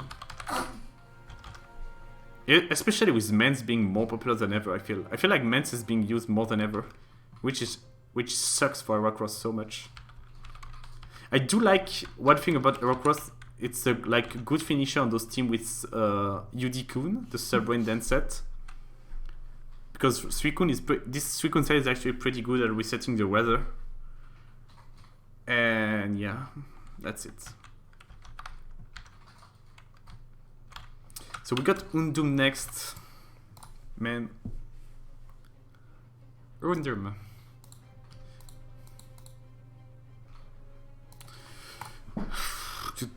Did I even use a single Undum in the past year? This Pokemon is kinda trash, no lie. Yeah, I haven't used it once. I think it's bad, honestly. Like, the thing, in the past, you would feel like, oh yeah, dude, I wanna use Undum because I wanna pursue stuff, but do not wanna bring Sand to my team, right? The thing is, I feel like I'd rather use Pursue Tita because Tita is an actual Pokemon with an actual set of resists outside of pursuing. You can still use it to check stuff like, I don't know, Jirachi, Moltres. If you're slapping Brick Break or Focus Punch, you're still like pressuring Blissey, right? Undum's single niche is pretty much Pursuit. It's not listed here, but if you're using it on Mix Offense, you can actually beat up the Blissey. So there's like a fighting type like Charizard and Blaziken that actually threatens Blissey with beat up. But then you wanna lose Lumberry because keep in mind that a Pokemon that is status doesn't count in the beat up damage calc. Yeah, exactly, Lugan. That's a very nice way to put it. It's over focusing on a few Pokemon and make you play 5 or 6. Yeah, because outside of trapping Gengar, Undum is good at like what? Pressuring Metagross out with Stab Fire Blast. Checking Jirachi and Celebi, I guess. Yeah. And checking Moltres if you're using Flash Fire. That's it, pretty much. Kinda weak niche. Not to mention that, like, sure, you are checking Jirachi, but if it's Pelev Jirachi and you come on Body Slam, you're taking a shit ton because Undum has pitiful bulk, and if it gets paralyzed, goodbye. Yeah, I don't know, man. It's definitely not splashable in only if it's very... if anything, it might be better as a support for fighting type, in particular. Because... I guess one thing about fighting type, if you are using a fight type centric team, those teams can be a bit slow, right? And Tita doesn't like add even more slowness to the team, whereas Undum is reasonably fast, I guess. So you actually have something that can add offensive momentum to those teams, a bit more than Tita. But even if you're using, like, let's say you're using a defensive team that wanna remove Gengar for things like Suicune or Snorlax in the back. I don't know, even Snorlax, because usually Snorlax is the one you wanna use with Pursuit support. I would advise to just use Tita because it's an actual Pokemon with a defensive niche, and you just weather reset for yourself. I've used Sunny Day Tita before Undum, and I was more satisfied with the result, with the weather that I got, than when I tried defensive Snorlax alongside Undum. Because Undum is just so shit defensively.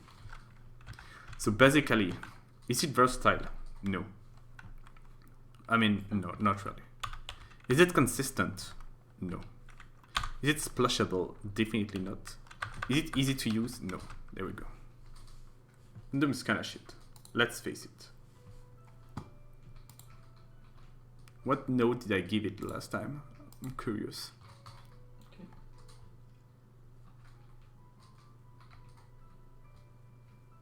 Yeah, that's pretty much it. I'm actually... It's not even consistent, right? Because even against... Dude, even against Gengar, it's not even that good. Because Gengar can be faster and can T-Bolt you. And if you come on T-Bolt on the switch and spikes are up, it's actually dire. So bad. There we go. There is a reason I never use Undum. So, like each class said, your viability ranking should be reflective of your usage stat. Because if you really truly believe a Pokemon is good, why are you not spamming it? And I never use Undum, so yeah, it's bad. Yeah, that's pretty much it, Logan. It's kind of like a Brionne, but more offensive, I guess. There we go. Oh, Jirachi. Okay, now we are gonna talk about El Goat of ADV. My man. So I was already quite high on Jirachi in the last viability rankings. And I just think this Pokemon is amazing. I think Jirachi is so good, guys. I don't know how to begin with this. Like, you obviously know that Jirachi is a good wisher if you want to use Wish Protect. It just compresses so many things in one slot, and it's so versatile. It can do so many things. It can be a win condition with CM. Can be a good balance pass receiver for both speed boost and special attack to get a head start. The thing is, like Yudi said once, Jirachi is the one special attacker that doesn't take sand damage. And just by that alone, that makes him one of the best special attackers in the tier.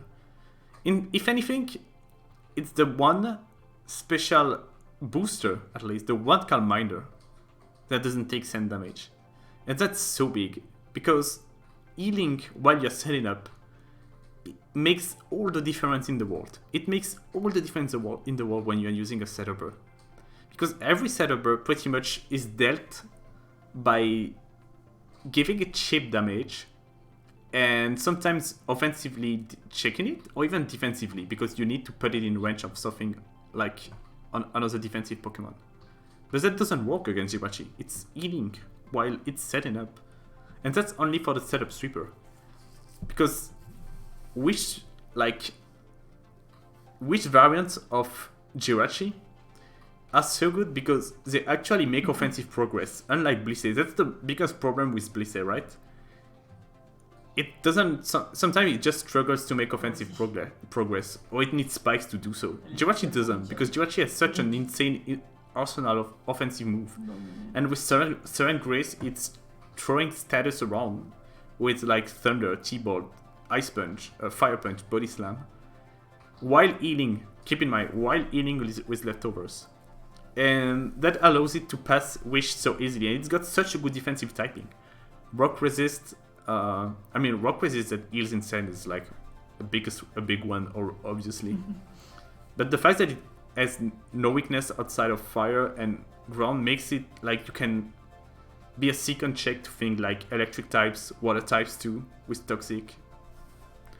How many sets is there? Look at all the sets that Jirachi has. Jirachi might be even more versatile than Gengar, honestly. So we have Wish, so we have Defensive Wish. Physically defensive Wish Protect with Toxic. This set can actually 1v1 stuff like Swampert and Physical Tita. That's how good defensively it is. You can literally come in on Swampert, Earthquake, Protect, and Wish Protect out of range. And with leftovers, you're like winning in the 1v1. And then you're toxicing in Swampert, toxicing spreading burn and everything. It's so good. Then you have the SPL variant, which obviously is better against on the SPL side. You can use Body Slam on both, honestly. I like Toxic on Fizz Def because Body Slam is free invite to Titar. If you're using Fizz Def, you kind of want to use it against Titar sometimes. But keep in mind that it didn't even list every set. You can even use like Wish Protect with HP Fight here. So you actually two-shot Digitar instead of Toxicing into Lumberry. And then Digitar doesn't even kill you with Earthquake because with a physically defensive spread, you are now taking Earthquake like with ease, actually only doing 75 or something. And then you can heal passively in Sand and clicking Protect for more recovery. 3-attack Wish can be like pretty much any set. We got Slam, Fire Punch, Fight. Yeah, different spread here. But you can have Thunder, you can have HP Grass. It's so good. Then you have the Wish CM set with different kind of coverage. You have Psy Fire, which like the Shield Sport, but you have Thunder Psychic, Thunder Ice Punch. Oh, there is Super Rachi too, mixed Rachi with Lumberry. Wait, Super Jira? Oh yeah, dude, you can even use like Super Jirachi but with a lot of bulk rather than max speed. Then you have Sub-CM. The Sub-CM is such a demonic set, oh my god. Sub-CM is so good. I do not like Thunder, by the way. I think Thunder is trash, and I mean, I think T-Ball is enough. T-Ball is definitely enough to beat Blissey, so Thunder is nice for the additional damage on Tita, I'll give you that. But that's pretty much it. Plus Tita, like, you can always trap with Duck Trio anyway. But you don't, it's like Heracross. It's like Heracross in my opinion. If you're putting yourself in a win position, you don't wanna risk missing Thunders. We had a case in SPL where Altina won 3 times with Sub-CM Jirachi against August and missed all the Thunder in the world and lost. There are even sets that are not listed here, but are quite good, like Sub-3 attack. I've used Body Slam, Fire Punch, HP Grass, which is good at spreading status and chipping pretty much everything on offensive team. You have Thunder, Ice Punch, HP Fight, which has a better coverage against defensive team, but like struggles against other things. But the Jirachi is insanely good. Here is my ranking on Jirachi. Is it splashable? Yeah, I do believe that Jirachi can walk into any team actually. Is it consistent? Yeah. Honestly, if it wasn't for Duck Trio returning Earthquake, I would feel like it would be amazing in every game. But Duck Trio is a nice limiter of Jirachi. Jirachi is like upper material without Duck Trio. The most versatile. Is it easy to use? I feel like Jirachi is actually quite easy to use, but I feel like I would give it those notes. Yeah. I'm not capping, by the way. That's my final note for Jirachi. And you will see later where I'm gonna rank it, but Jirachi was one of my most used Pokemon over the past year. I really do believe it's amazing. So now we got Jolteon. So Jolteon is just... Man, Jolteon didn't get used once this SPL, not even once. Literally 0 usage this SPL. Isn't this Watermaze personal VR? What you mean? Is the most slept mon in ADV? Man, I don't know about that. I mean, Jolteon is great, honestly. No, great is capping. I do think Jolt offense can still work. They just have to be even more extreme than in the past. Like, you need to use Gengar, for example. Like the triple electric shit, it's dead. Don't even try to use it, I would say. Standard Jolt. I mean, it's like Aero, right? It's like Aero in the sense that it's the fastest Pokemon on the tier, so you can always like be in the running of a game. The problem is, unlike Aero, it doesn't check everything because it doesn't have the coverage for it. What can I say about it? The thing is, Spike's team kind of struggled more than before, but I'm not sure about that, honestly. Claydol being high in usage kind of sucks for it, though. Yeah, Jolteon is such a... It's like high ceiling, low floor Pokemon. If you do not play aggressively with it, it sucks. But if you play aggro and get the reads right, it's good. But like, you could say that about anything, right? Just that Jolteon gets the most out of this. Because it's got all the trait for it with the speed. It's also... So I've tried Jolteon on Spikeless personally. It's kind of like Zapdos in the sense that with a fast electric type, you can scare out a lot of defensive Pokemon. Stuff like Suicune, even Swampert to an extent because it don't wanna stay on HP grass sometimes. Skarmory is an obvious one. You can scare them out and Balloon Pass into your Breaker. But Zapdos just does that better because it has a better defensive typing, it doesn't die to Earthquake. And Jolteon just takes more chip damage because it takes spikes. One thing that Jolteon has over Zap though is Wish. And I know it may not be familiar for some people here who do not play Fairy Gens, but Wish in ADV for me is kind of like eating Wish. In the sense that Wish Suck is an insane mechanic for offense, honestly. you can have an offensive Pokemon low to the point where your opponent completely disregard it because like it cannot set up anymore, for example, so it's kind of dead. But then you can wish it back thanks to the wish sack mechanic, and you can win out of nowhere sometimes. Sorry. And Jolteon being so fast and treating like that can actually make this thing happen for offense, where like it's not bad. It's not bad. I've won a game in ADV PR like that, where I had the 13% Salamence, and I wish sacked my Jolteon, and I got to set up the Salamence back later, and I won. Also, Jolteon, like on offense, can offensively check Stormy without spikes. That's pretty neat, because a lot of offense just crumbles to Stormy. But it's like very precise team, and I don't know. Nobody used those pretty much. So is it splashable? No, definitely not. It only fits pretty much only fits Spike's offense, honestly. I will actually fit defensive team, but you do not fit Jolteon on defensive Spike's team. So I would say it's not splashable. Is it consistent? It's not versatile. I mean, is it easy to use? Yes and no, I would say. There are games where if you do not face spin, Jolteon is gonna be easy to use.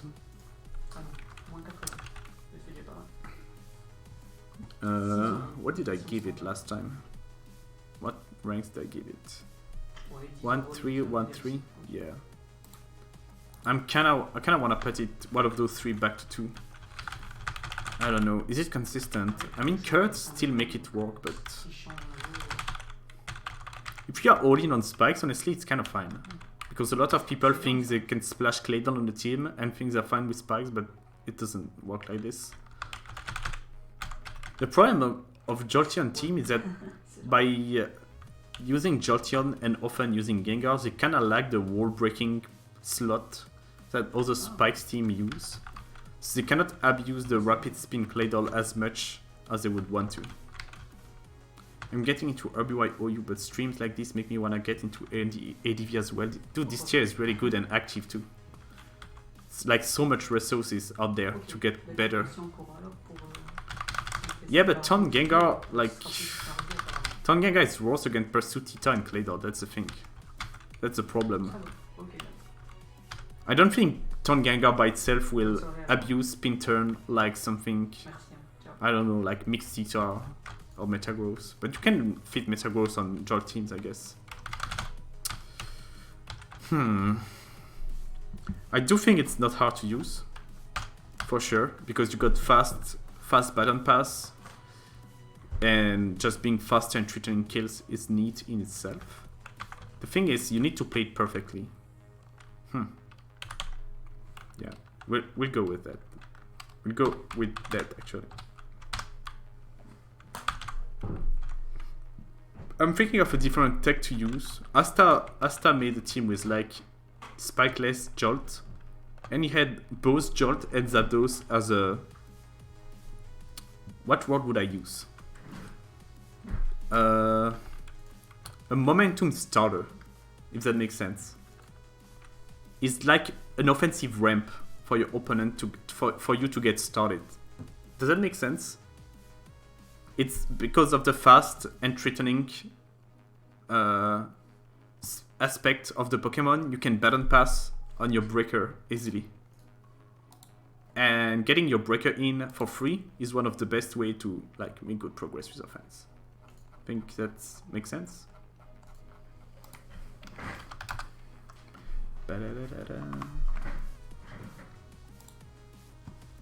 Throw on Tickle Jolt. I've never even considered this.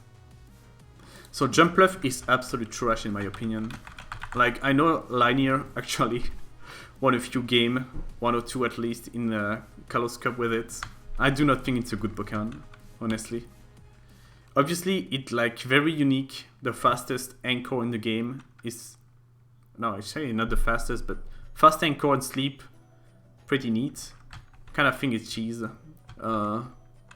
It's definitely not splashable, only works with spikes. it's not consistent at all because you are living and dying by the first sleep powder. It's not versatile, it only has one set. And it's not easy to use. Yeah. There we go. Yeah, it's Anchor Sub Leech. You can see it here actually. Hold up. There we go. It's this set. It's also a free spin.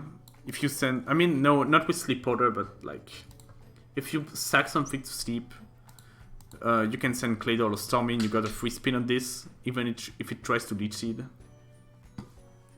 Give me a sec. I need to do something on Discord for a second. No, I'm gonna do it a bit later. So,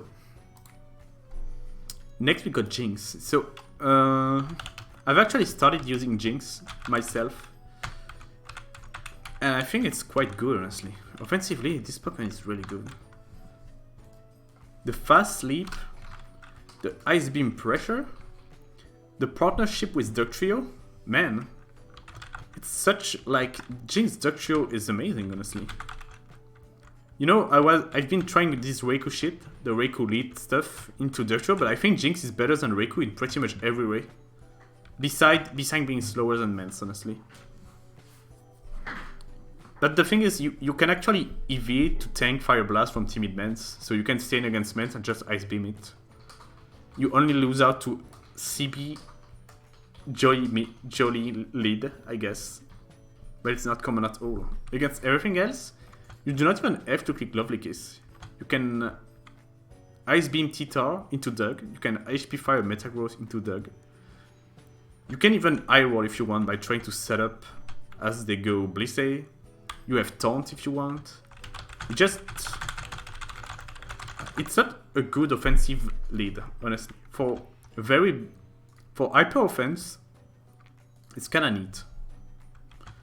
I don't know what else I can say about it, I guess. It's honestly, it's Raikou but better, man. So much pressure from the start. Not to mention that it's like not really on any radar when people build, and some teams literally cannot switch into it. Like, it's insane. If they're using T-Tar and no Blissey, no Gross, they cannot switch into Ice Beam.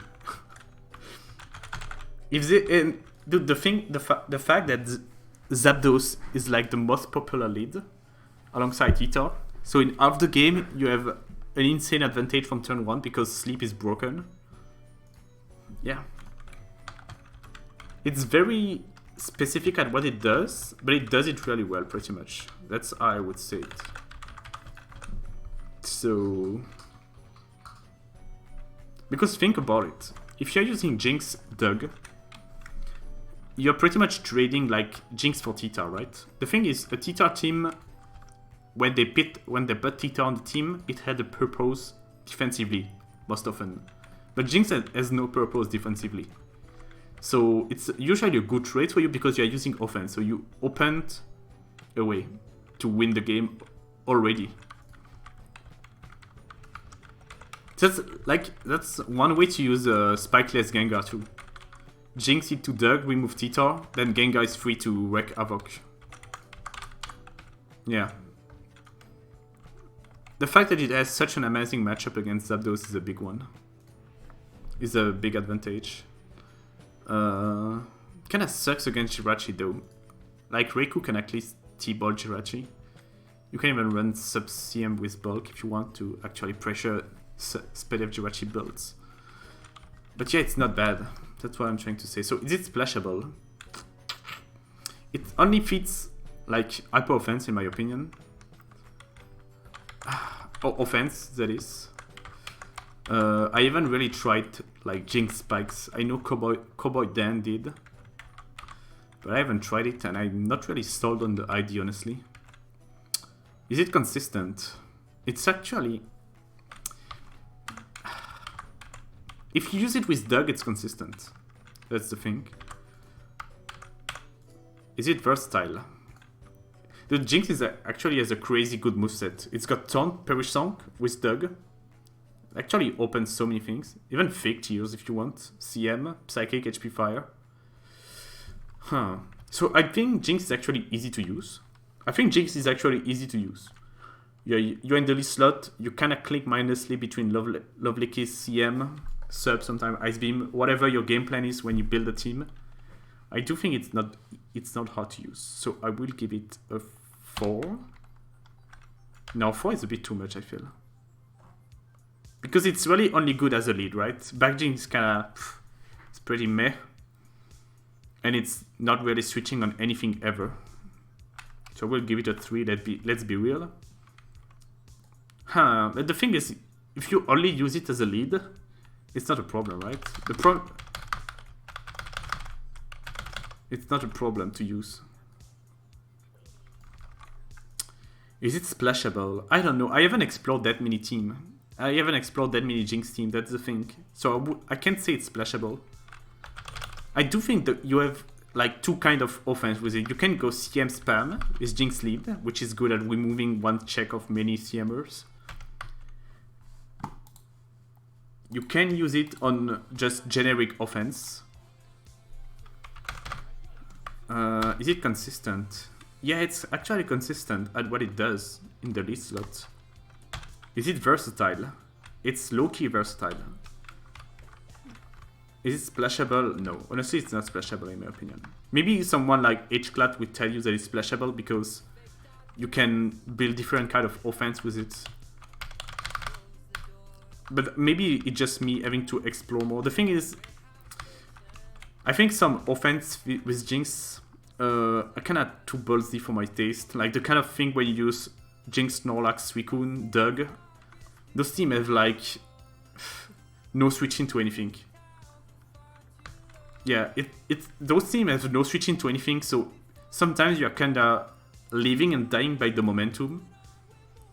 And you will irremediably weak to stuff like Aerodactyl. It's got a higher note than Jolty on it. I feel like that's wrong, honestly, I don't know. I still use like 3 or 4 Jolts over the past year. I haven't used that much Jinx. But maybe I would use it more than I've tried it, I don't know. We'll see, we'll see. Anyway, so that's just a note. So Kingdra has 1 set. So it's no versatility. Technically, people like Koboydan and Gaku, I believe, are trying to say that sub on Kingdra is nice. Because you play around status. And boom sometimes. But you have to give up coverage over water types, so bleh. The thing is, you're not really beating Milotic and Suicune anyway, so I mean, why not? Is it easy to use? Is it splashable? It only fits. No, it's not. You don't have to use Kingdra on fully dedicated Rain, or less, honestly. You can just use it as a finisher on like offense in general. So it's not gonna be all out Rain, but it's not like it fits mini team either, right? What did I give it the last time? 2? Yeah, that sounds about right. Is it consistent? I don't know if it's even consistent because when you're using Kingdra, you wanna use H-Pump too. So it's got the Heracross syndrome, where even if you play perfectly, you need to hit H-Pump. Kinda shit, honestly. I do think it's easy to use though. Yeah, I think this note is fair. It's probably the best rain dancer, maybe even over Ludicolo in my taste. Ludicolo, like, cannot rain dance on everything, unlike Kingdra, which has the typing to rain dance of everything. But it loses the stab grass, which is kind of good sometimes. I don't know. Not a big fan of the Pokemon, honestly. I think I've used it like once, maybe more. Something I have used it once. It's just not something that I think is particularly good. One thing to note though about Kingdra is I think it's a bit weak, but if you can baton pass it to CM boost, and I know BKC had a team with it. I had one. I believe Teklis used one in SPL. Teklis actually used Kingdra twice in a row against Golden Sun and against Tamahome. He won one against Tamahome. He was gonna win against Golden Sun and lost. Got flinched by the demons. But I think he had CM Pass Celebi in one of those, and giving a Balance Pass boost to Kingdra is actually kind of crazy. Like now that's a different beast to deal with, which cycles back to what I was saying about earlier about Celebi. It's such a good Pokemon. But yeah, so Ludicolo is kind of a Rose King's I guess. It's more versatile because you can technically use Leech Seed sets, but it's not as easy to use, and otherwise it's pretty much the same shit. You trade not being able to Rain Dance against everything for a bit more versatility and the stab grass. But when the main point of using those Pokemon is to Rain Dance, you know, kinda wanna Rain Dance all the time. So oh man, Magneton, there is so much to say about Mag. There is so much to say about Mag. So what I will do is I will just read what I've told to a friend recently who asked me what I thought about Magneton in ADV. So here you go. He asked me what I thought about Mag in ADV. And I will read you two things actually. I will read you what Altina said because Altina answered him. And then I added my answer to it too. So Altina said, is it true that Magneton sucks? No. It's just that you should not be using it to kill Skarm the Spiker. If you're using it to kill Skarm the Wall, it is still fine.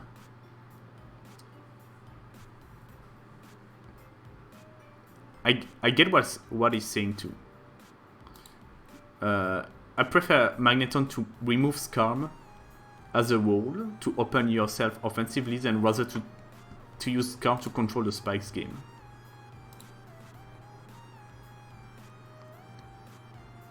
My stand on Mag, that's still Altina talking by the way.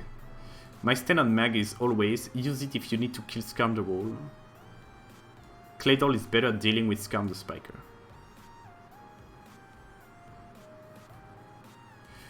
What is Skarm's biggest threat to you when you build? Is it the phasing, toxicking wolf that's stopping your sweeper, or the chip damage that it's getting with one layer? Oh, I'm just gonna give my answer actually, it's more clear. Anyway, my answer to this question was Magneton is kinda shit to limit spikes in my opinion on a speedless build. Because there is no perfect spread for Magneton in this situation. You want Modest to OKO Skarm, but you will not OKO Fortress, and your Skarm will also kill you.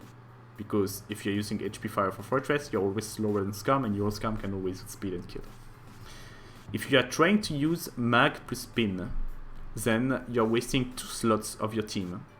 And Magneton is really not that good outside of removing Skarm or Fortress. It really doesn't make progress for most game plans otherwise, because of how one-dimensional it is. T-Bolt Grass can be good against teams without Bliss or Celebi, but then we are not respecting Fortress, which is now quite back in the metagame, so I don't know about that. Even on offensive team, Mag is often only good against Skarm stuff, so you kinda wish you had different Pokemon for the other matchup when you're not facing Skarmory. So as a result, I'd rather use different ways to beat Skarm, with Pokemon that are useful in every matchup rather than Magneton, like Choice Band Metagross or Cursor Boom Snorlax. Yeah. So the way I see it, Magdoll is always tempting for the potentially strong matchup against TSS, but Magdoll's team always have like some problems defensively. Dedicated stall suffer many flaws like lack of progress in general, lack of win cons versus anything that isn't spike centric, and you usually have trouble navigating against Pokemon with Boom with those teams. If you're using a balanced team or an offensive team, you're wasting 2 slots on both Magneton and Claydol. So kinda suck if you're not facing spikes. So at the end of the day, I think Magneton is pretty good on hardcore offense. Because you can kinda cheat on your coverage with your other Pokemon if you completely disregard Skarmory with them. And that's where Magneton is gonna be useful. So once again, removing Skarmory the wall rather than the spinner. I think Magneton with spin team in general kinda suck. But Magneton on hardcore offense is fine. So it's splashable. Not only it is splashable, but it makes entire team works by itself. So that's like gotta be something, right? Is it consistent? Ah, that's kind of the problem with Magneton. It's definitely not consistent when you are not facing Skarn. The thing is, it's funny because I haven't used Skarn in a while, but I still had a lot of Skarn usage, Magneton usage over the year. One usage of Magnetons that I like is on special team, like the Vapikuno thing, because Magneton can still use the special boost of Celebi. So it can be useful outside of trapping too, as a result. Plus it's got good synergy with Leechy Celebi because you can trap all Metagross reliably if you manage to Leech Seed pass into Sub-Magneton. It's definitely not versatile. Like, okay, Fat Mag exists. That's like one thing I guess about it. Fat Mag to deal with bulky Fortress. And be a somewhat sturdy rock resist. And you can sometimes even check water types like Milotic or Suicune a bit more effectively. But no. Is it consistent? I'm gonna give it this note. These notes. Yeah. Dude, am I really about to rank Marowak? What can even be said about Marowak? It's always the same. Power Spam, Balance Pass. That's it. It's kinda shit. But it's a mid-low floor high ceiling Pokemon. If you make it work, it kinda wins. If you don't, it kinda lose. I don't know. Not a fan, honestly. Not splashable. It's not really because the thing is, once again, when you stab is ground, earthquake, you don't even wanna. You can't even spam your stab because there's so many immunities in the tier. It's got almost no versatility. Yeah, it's gonna be the same note as before, actually. So Medicham. Okay, so I've actually come around Medicham by watching it being used. Most notably by Asta, Linear, and Starmaster. And if you think of fighting type, if you do not care about the defensive aspect of your fighting type, and more about opening walls with it, then Medicham is the best bang for your buck. Because even if it has an harder time coming on the field, since it's got shit bulk, unlike Ariyama and even Machamp to an extent, the thing is, if you make it work, you're gonna get higher rewards. Just because it's way too strong. It's way too strong. It's insane. So for an offensively minded team and player, it's like one of the most rewarding Pokemon in the tier.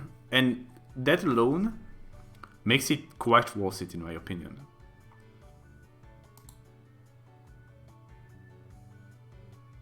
Yeah, that's pretty much it actually. I like it, honestly. When you have Medicham on the field, you always feel like you're gonna kill something.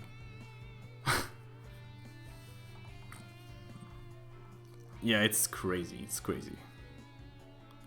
There is not a worse feeling than facing Choice Band Medicham when it's getting on Blissey or Titar, because you don't know what you're gonna send and you may just lose something. It's also got Shadow Ball and Rock Slide coverage, so that's pretty neat. You can even use Recover, we've seen it a few times on some linear builds, so you can like heal Medicham on the switch, kinda neat sometimes. It kinda dropped the trio though. It's got the Heracross syndrome, because it's so frail. Fake Out is actually not bad on Choice Band too. You got a priority, it can be clutch for the late game, and even early game, it's a free Fake Out sometimes. Free chip, plus you identify the spread of your opponent. Not bad. So, is it versatile? Honestly, it's not versatile, but it's not a problem, because you got everything you need, pretty much. If you just need to put like fight, maybe ghost. I would say ghost honestly, because you don't want to fuck around Gengar too long, and especially CDB. If you don't use ghost, you are walled by CDB, which is actually sad. It doesn't have much going for it, but it's got enough basically. I would give it a 3, I guess. It's like the opposite of Gyarados, right? What did I give to Breloom? 3. And Aoyama 2. I gave 2 to Aoyama? Aoyama might need a 3, honestly. If I'm giving Medicham 3, then it should get 3, or I'm gonna give Medicham 2. Is it easy to use? I don't think so. It's not that splashable. Actually, no, it's not as splashable as Aoyama and Breloom in my opinion. It's consistent, yeah. It's consistent like a fighting type, honestly. It's kind of predict heavy though because it's frail AF. But once again, you're just abusing stuff like Titar and Blissey anyway. And once Medicham is in, it's getting so much work done, right? Let's go. Metagross. Okay, so Metagross is like one of the biggest Pokemon of ADV. It's one of the trademark stuff of the tier. What time is it? Okay, just give me a sec. I'm gonna need to do something real quick.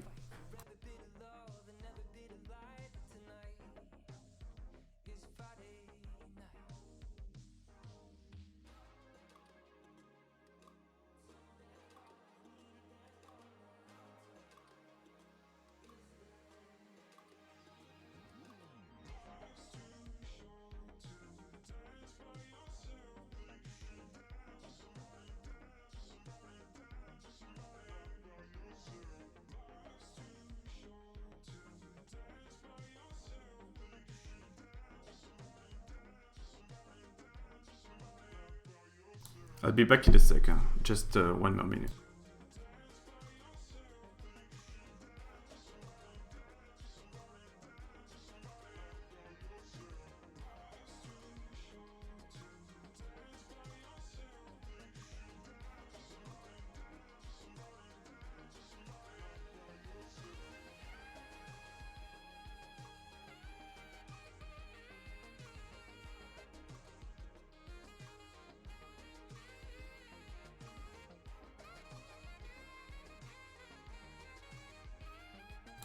Okay. So, Metagross dudes. Funnily enough, I'm a bit low on Metagross now. There is some...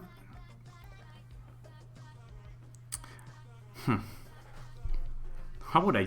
What can I say about Metagross? I feel like Choice Band is always good. Like, Choice Band Boom is one of the best Pokemon for offense. Like, Mindless Boom is honestly so dumbly good as an offensive option. Just boom freely, you always open the opponent defending team. It's also one of the best calm bait in the tier, and one of the best water remover. I honestly do not like defensive Metagross. I don't like it. It's very bulky, but I do not like the fact that it's complete spikes bait. And it's like ground weak. I hate the fact that my physical wall is ground weak because everything has ground coverage. I know it's bulky to the point where you can soak even +1 Earthquake, but if you're using defensive Metagross, you have no attack, so you're never really one-shotting anything with Meteor Mash. Mix is a bit better in the sense that honestly, when I'm using physical Metagross without Boom, I always want Magneton. I always want it. I don't really believe in physical Metagross with Magneton. Mixed Metagross is kind of fine, I guess. I don't really like Pursuit set because it's like the Pursuit is way too weak to make a reliable plan to remove Gengar from the game. Agility is weird. It's a Pokemon I never really use, but it's good against some offense. But I don't know, it's not really my kind of stuff. Yeah. I'm just not that big on Metagross, but it's honestly. So I'm just listing the weakness. Obviously, beside that, Metagross, like, it's really good, right? It can pretty much 1v1 anything in the tier besides Starfire. It's a bit limited by actually getting trapped by both Ductrio and Magneton. So sometimes, if you took cheap damage on it, your opponent can safely throw out something against Metagross and trap it with one of the trapper. So you're not really breaking the offensive team like would the opposing team, so like you would want to. Selak sets on offense can be clutch. Yeah, they're not bad, honestly. HP Grass meta plus Mag is like never bad on paper, I feel. By the way. Because Mag removes Skarm, then HP Grass always hit a Swampert, and then you boom on whatever else you want.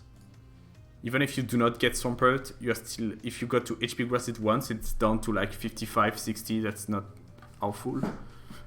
The thing is, Metagross can walk into every team, that's like the best trait about it. Metagross is never bad on a team. It's kinda slow at the same time, man.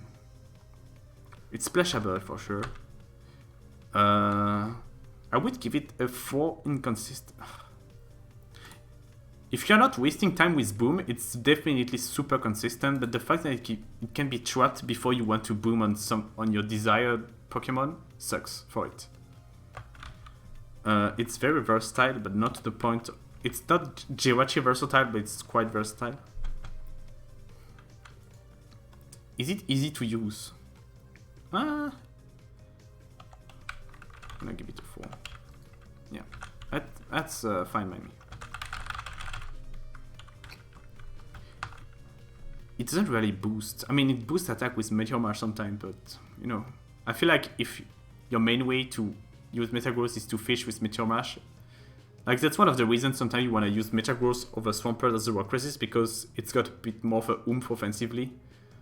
Because you have Boom now, and Boom is the best move in the game.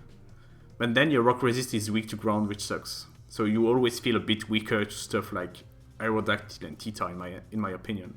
Not to mention that it can be trapped, and that sucks. It's prone to trapping.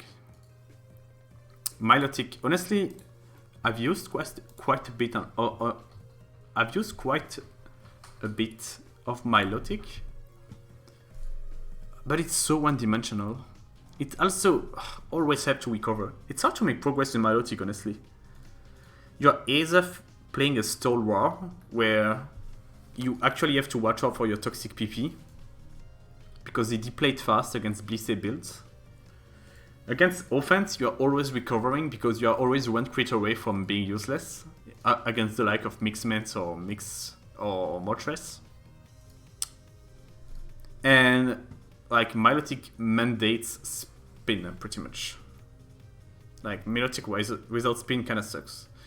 Hypnosis Milotic is pretty good on offense though. I will say that. It gives it a little more. So is it versatile? No, but Hypnosis is a different beast compared to Refresh sets. Or even Refresh Hypnosis. Is it easy to use? Actually not that much, because either you have the perfect matchup where you do not care about spikes, so Milotic can come in safely and spam Recover, Refresh, Toxic, and in this case it's very easy to use. Or you are playing a matchup where they actually have Pokemon that can break through Milotic, which will be abused as a result, because it doesn't really do much besides surfing. Or you're facing spikes. Milotic might be better with spikes as a result, honestly. I've mostly used it without spikes, but it might need spikes to be better.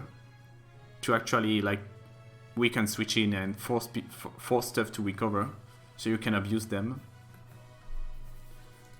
Is it consistent? Is it splashable? No. Is it consistent? Yeah, it's really good at what it's doing. Yeah, I think that's a fair note.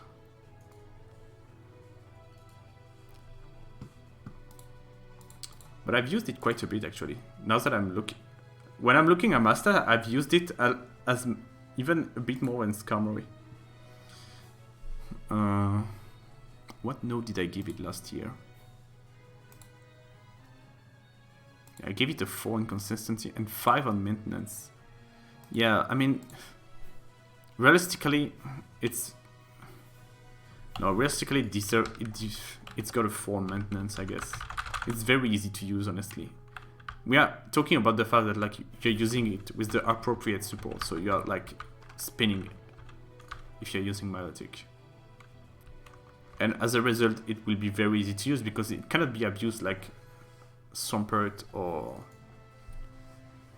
Suicune especially. So Moltres is actually my least used OU. I do not like there are many traits I don't like about Moltres. I feel like you want spikes, otherwise you're not ever making progress against stuff like Blissey and Milotic. So you want spikes for starter. Otherwise Charizard is kind of better because it's got Focus Punch. As a flying type, it sucks that your defensive niche, like coming into Earthquake or fighting type, means like you're just one shot by Rock Slide. Unlike something like Salamence. So Salamence has the same defensive niche, except it doesn't completely drop to Rock Slide. I was trying a Fortress team for SPL with Moltres, and then I put Mensa over it, and I realized that Mensa was better. I always preferred using Mensa as a result, because it just didn't die to Rock Slide coverage. It made me feel a bit more secure when I was pivoting it around. Moltres has the advantage of not dying to Ice Attack though, that's like the biggest threat, and obviously being a bit stronger. You have a pretty mindless tap to click. Yeah, is it splashable? Is Moltres even splashable, honestly? It's pretty much seen on only one team, right? It needs spikes.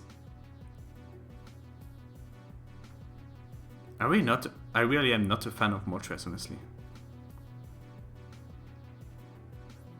It's a good momentum reverser though, because it's very strong. It's hard but stronger. So like you need less chip to get things in range. You can one-shot stuff like Metagross. You have more bulk, so even like mispredicting sometimes doesn't always like leave you right there.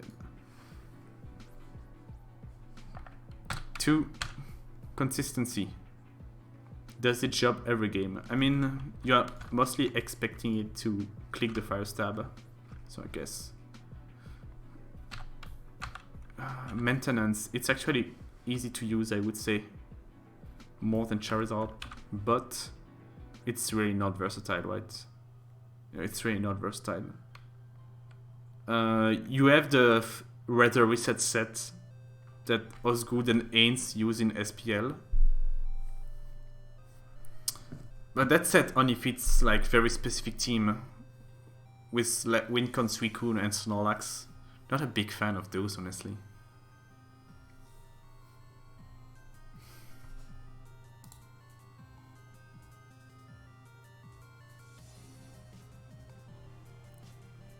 So, Mudas, it means that it's a Pokemon that when you pivot it on the field, it's so fast and strong right off the bat, without setting up, that the momentum immediately goes to your side. And it's very important that you can just like take the control of the game like this. Because when you try to win, you just wanna like, you know, get kills, aka make damage, aka force your opponent's hands to make him play your game rather than being forced to play his. And stuff like Moltres and Charizard just give no... Yeah, it's something that pressure immediately. Something like Suicune can pressure your opponent, but only in very specific conditions. You need to like get Calm Mind off, you need to avoid spikes and everything. Whereas stuff like Magneton, like Moltres or Charizard, immediately put the momentum on your side. Because they have usually a strong stab, are fast, and speed. Yeah, it's speed. So you force a lot of Pokemon out. What did I give to Moltres? 1 in versatility, yeah, that's about it. So Ninjask is bad, honestly. Ninjask is just cheese, it's not good. I've used it quite a bit. I can tell you it's not good. But it will auto-win some matchup. So, you know, try to use it. What did I give it? 1113 in maintenance? Yeah, it's very easy to use, actually. You wanna find a free turn, it might actually just be 4 in maintenance because it's so easy to set up. No. Alright. Paragon 2. We are getting... Man. Did we do half of it? Yeah.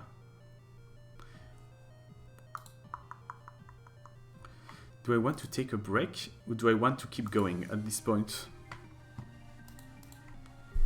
What time is it? It's midnight. Should I stop there? Should I stop here and finish it another day? Keep going. I'm reaching the point where I kind of want to be a bit faster, so I will try to be more concise with my thoughts. Paragon 2. It traps. That's it. It walls some mixed attacker like Mens. Some physical attacker actually like Mens 2 and Gyarados. And it spreads paralysis. HP fight is pretty nice on it because it's not Cheetah food like it used to be. Is it splashable? Definitely not. Definitely not. It's pretty much only CM spam. I do not think... I'm not a fan of P2 teams that are not CM spam, honestly. Is it consistent? Ah... If you do not face Doug, it's obviously a worse Pokemon. It spikes bait too, man. It's really not that good. But funnily enough, I've used it quite a bit because I do like CM spam. I do like CM spam of all kind, although I've been a bit turned off recently. I realized how easy it is to check those teams with just physical pressure. It's definitely not versatile. It's not easy to use. Is it consistent? I mean, it's fat and it's got recover, anti-wave. So you're always gonna use those 3 in a game. The thing is, it doesn't threaten things like Celebi or even Jirachi or Blissey. So you need a very offensive game plan. That's it. That's what I give. So Raikou, I'm a big fan of Raikou, but we now have lead Raikou, I guess, technically, on our hands. It's a pretty nicely against Zapdos. It works well with Duck Trio follow-up to remove stuff like Tita, Metagross, and Blissey. Even though Jinx kind of does that, but has Sleep on top of it, so Jinx kind of works. Man, I've used a lot of Raikou, but let's be honest. So the best trait about Raikou, I will be very direct. It's the fastest Calminder. Raikou is the fastest Calminder, that's it. So just by virtue of that alone, it can win games. I mean, many Pokemon can win games, but being the fastest Calminder can win many games out of nowhere. But we know it's relatively checked by anything. It's good with pass support, like speed or special attack, but everything is good with those with that kind of support, right? Just that Raikou is pretty good at taking advantage of this. Is it splashable? Definitely not, I would say. Only CM spam. Actually, lead Raikou can fit on more teams though. I kind of like the lead Raikou DD Men's team that Ains made. Is it consistent? Lead Raikou is kind of consistent, I guess. If they have CM pass Celebi, they just send it against Raikou, and you are set up for the no tomorrow. I've used so many Raikou, and it pains me to rank it this low, but I feel like the best days of CM spam are behind me at this point. Aerodactyl being back more than ever fucking sucks too for it. Yeah. Is it versatile? No. Is it splashable? No. Is it easy to use? Hell no. Is it consistent? I'm gonna give it a 2. Yeah, man, it's got a shitty ass node or whatever. Wedge Ice, honestly, I think it sucks too. Did I use a single Wedge Ice? I think I've used once, and it was Coronavirus Premier League, so it was more of a fun game than anything. I think this Pokemon sucks. It's like Snorlax, but worse, honestly. Just use Snorlax if you want to use Wedge Ice. Strong Ice Beam, I guess. So, kind of like Jinx, but Jinx is asleep. So just use Jinx or use Snorlax. Is it splashable? I guess CM spam and some offense? Is it consistent? Hell no, because it's trying to boom, but the boom is so fucking weak. If you're facing Jirachi, good lord. Lord help you, because this Rage Ice is not making progress besides clicking T-Wave.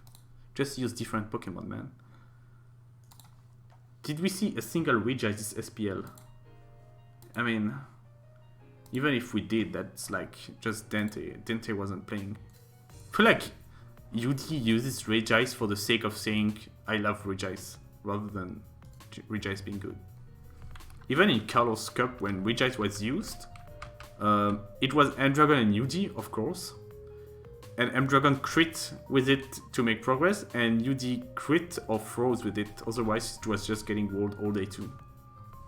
It's not really versatile. It's definitely not easy to use. And it's definitely not consistent in my opinion. There we go. Not to mention that now with Fortress being back in the picture, it's actually hard to fit T-Wave on Rage Ice. Because you wanna have HP Fire too. Register is actually not bad, honestly. It's not terrible. I like Seismic Toss. So it's like a Speed F roll with a rock resist. So it's kind of like Jirachi, right? But you have counter and boom. You have counter or and boom. You got T-Wave, got Toss. It's kind of like Wars Jirachi, but you know, it's its niche, I guess. You beat them in line, you kind of made it work. So is it splashable? Nah, I wouldn't say so, honestly. It's like Rage Ice, honestly. Is it consistent? Is it consistent? Yeah, it's actually kind of consistent though. Because it's got a defensive burst that allows it to soak anything. It's got a sand immunity. So as a result, it's easy to... Is it versatile? Kinda. It's actually got like counter boom, curse, T-Wave. That's not too bad. But it's kind of always... It's a bit do nothing, that's the problem. It's got good notes across the board, but it's bad. Does that make sense?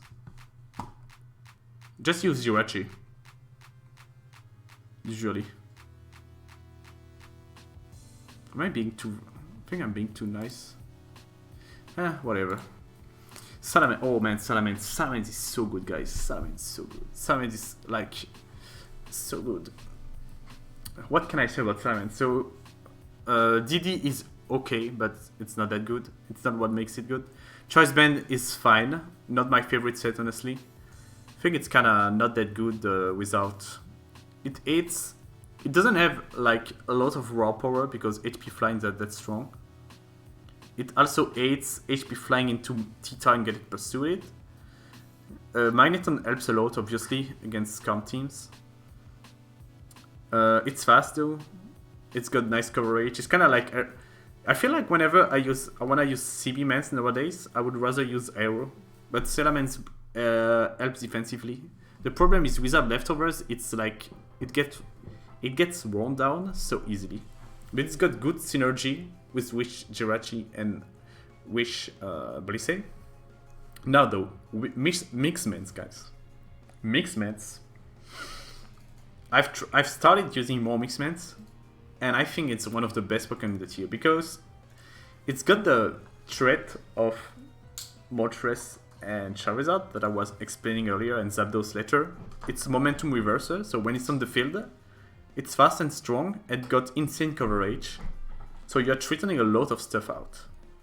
Now on top of that, you have a really good defensive typing, allowing you to check fighters, check Celebi, even check Flygon, pivot around stuff like Mance.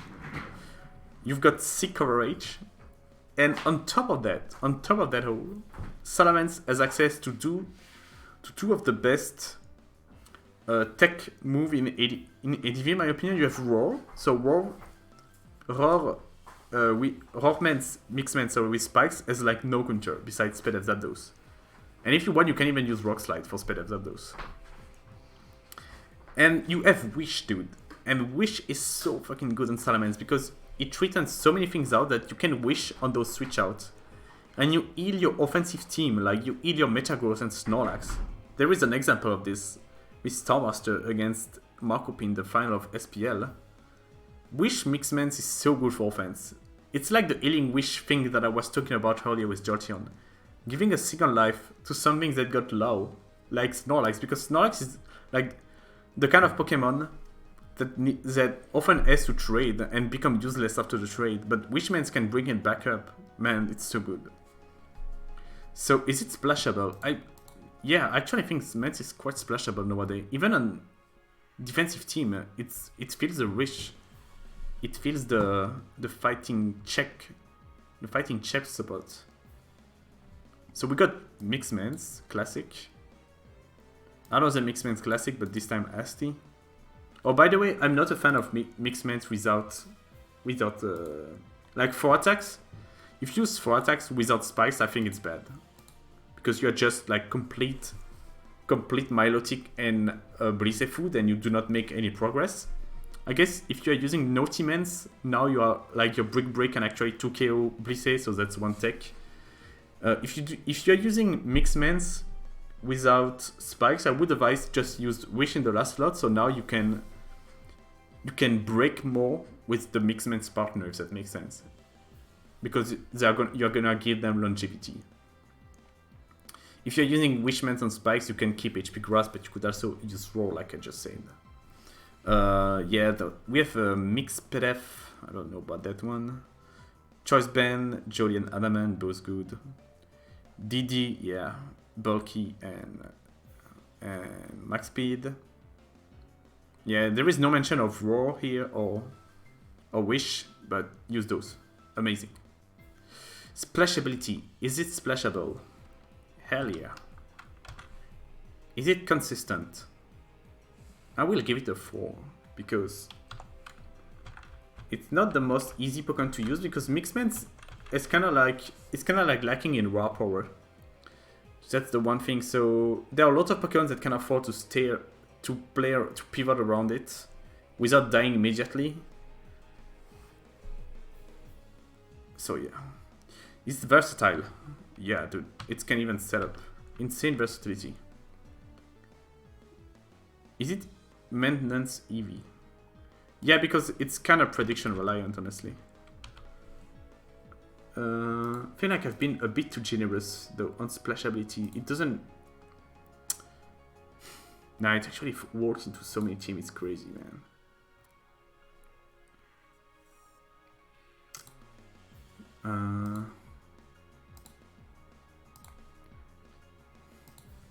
Give it a 3 in maintenance. That's more like it. Mance is really good, yeah. So Skarmory now. Okay, so Skarmory is.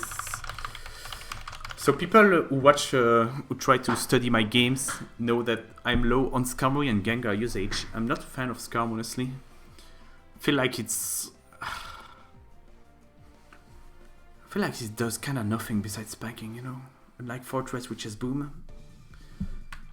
It's also a point of entry for many breaker like Zapdos, giving momentum all over your ass with Battle Pass. Every Pokemon fitting a fire move on their moveset, trying to abuse Skarmory. The thing is, Skarmory can often trade with them. Like I said earlier, Skarmory benefit from being paired with Wall Breaker or teams that are good, or Pokemon that are good against anti-spikes team, so like CM Celebi.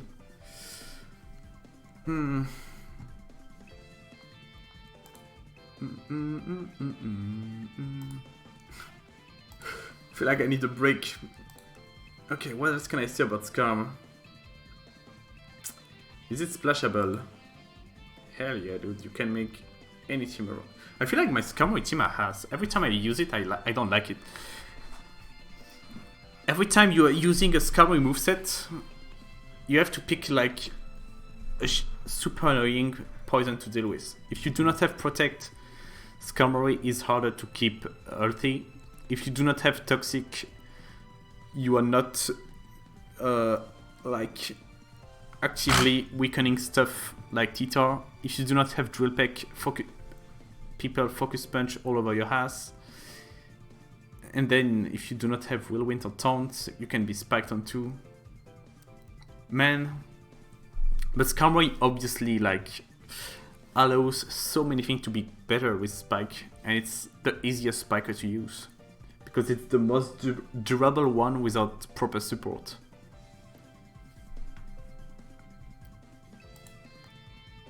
What notes did I give it last time? 4, 3, 2, 5. That sounds like it. Yeah, let's go with that. 4, 3, 2, 5. Let's not waste time. I just want to make my fucking VR at this point. I spent too much time on this. Okay, so Smeargle is actually better than I thought, by the way. So I used to think Endure Boom was the play, but this set is shit.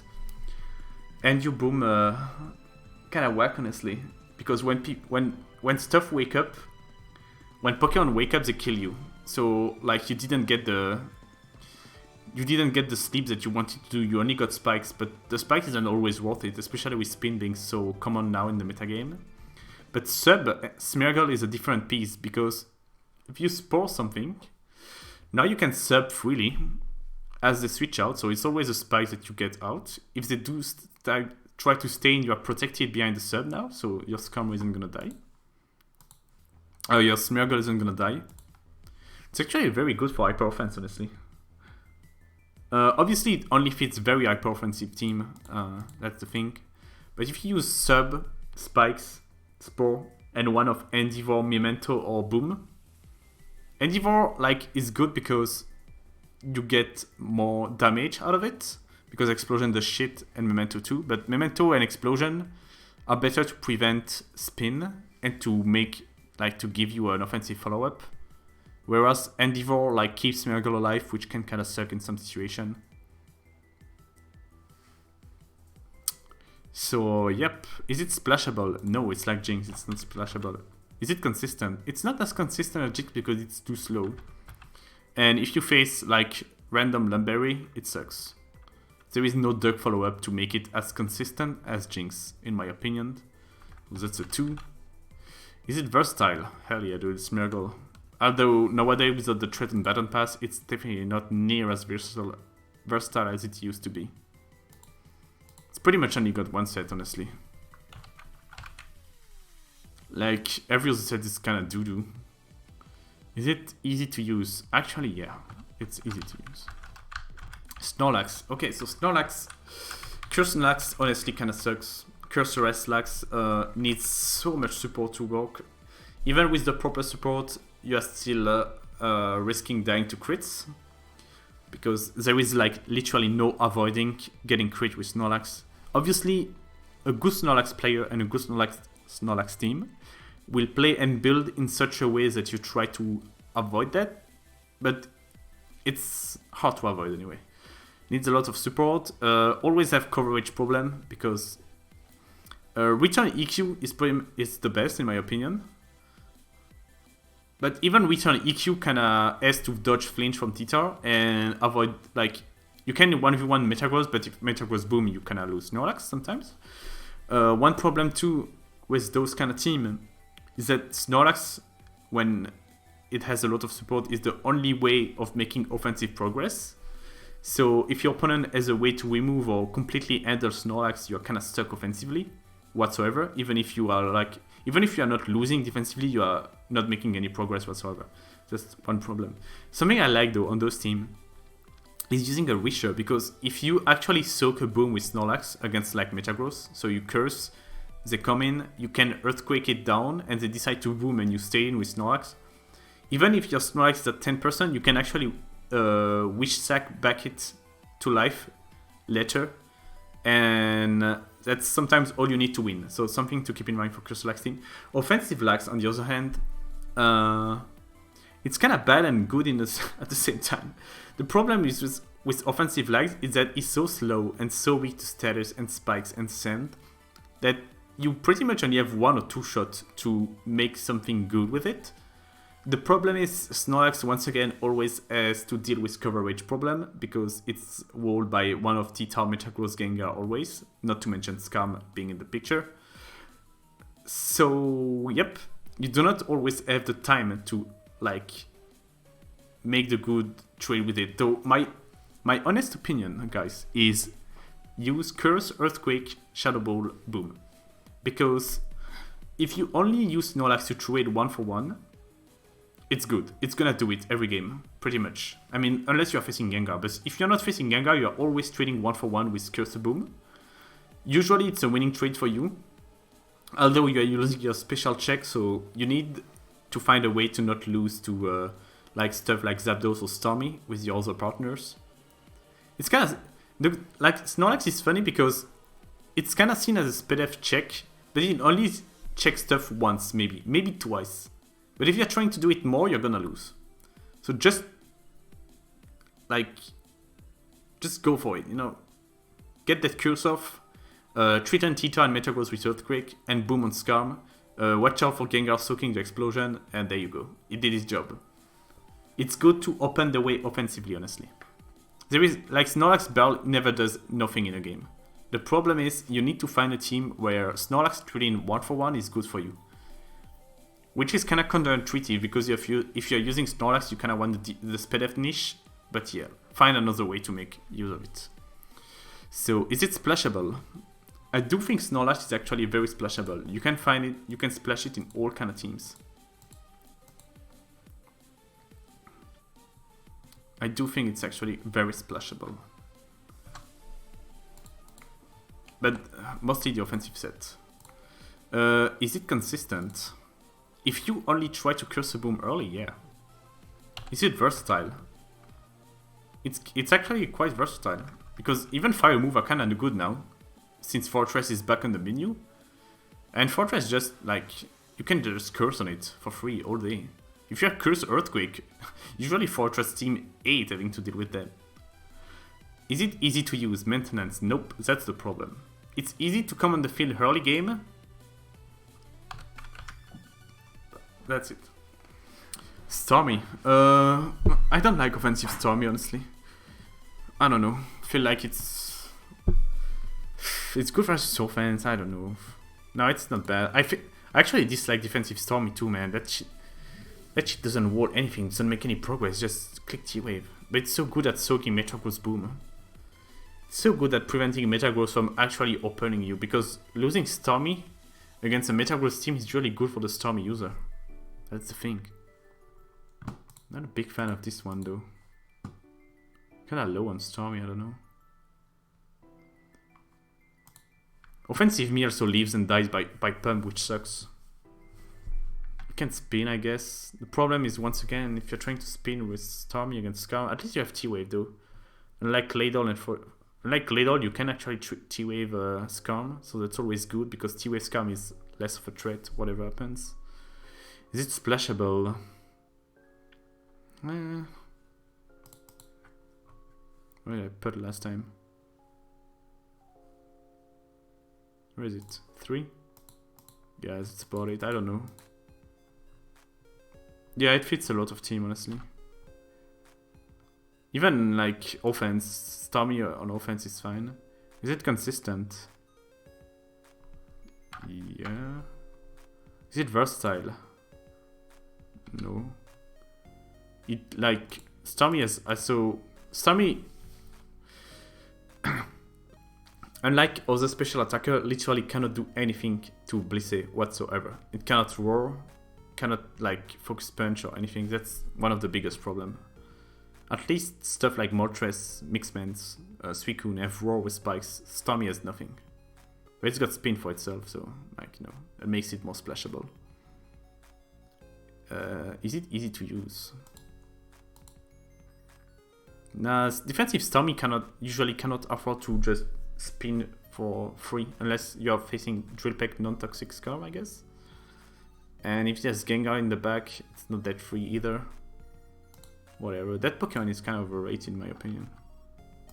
Not a big fan. Steelix, I know UD is a fan, I'm not personally. I forgot to show all the sets.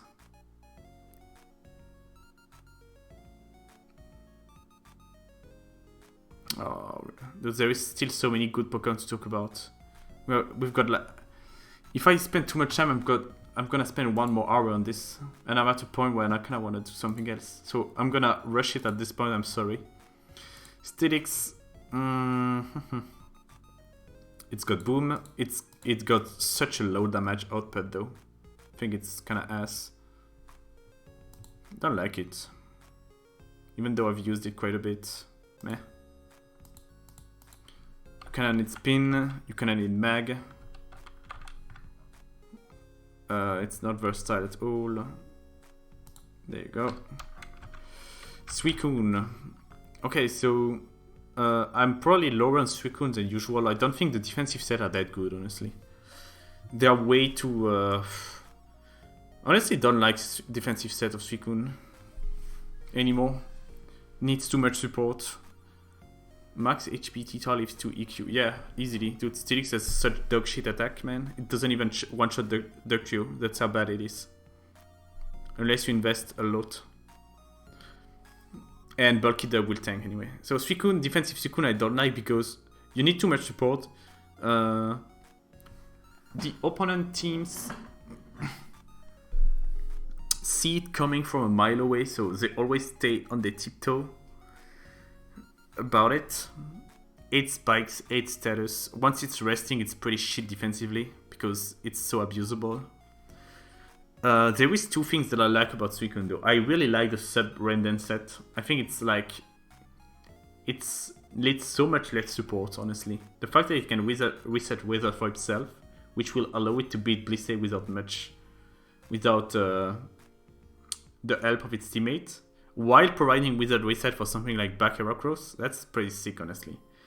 Crocune is cool because obviously not as abusable while it's resting. The problem is, like I said with Heracross earlier, even in the perfect condition, you're relying on RNG to be on your side. I like offensive Suicune 2 on HO because it's got such good stats that it makes up for a lot of so basically it makes up for a lot of it makes up for the lack of defensive assets that your team may like not have. I don't know if that was clear or not, but on HO you do not have a lot of check for many things, and Suicune cannot checks everything at once because it's so like good defensively. You can check. It's not the perfect check to them because it's not like a real rock resist. It's gonna check fire without resisting grass and being pressured by HP grass, but it can do it in a pinch. That's the thing. So it makes up for the defensive downside of its teammate while putting pressure itself because it's got good offensive stat, and CM Pump is like very strong. So is it splashable? I actually don't think it's really that splashable. Defensive Suicune, man. Defensive Suicune is like so not splashable in my opinion.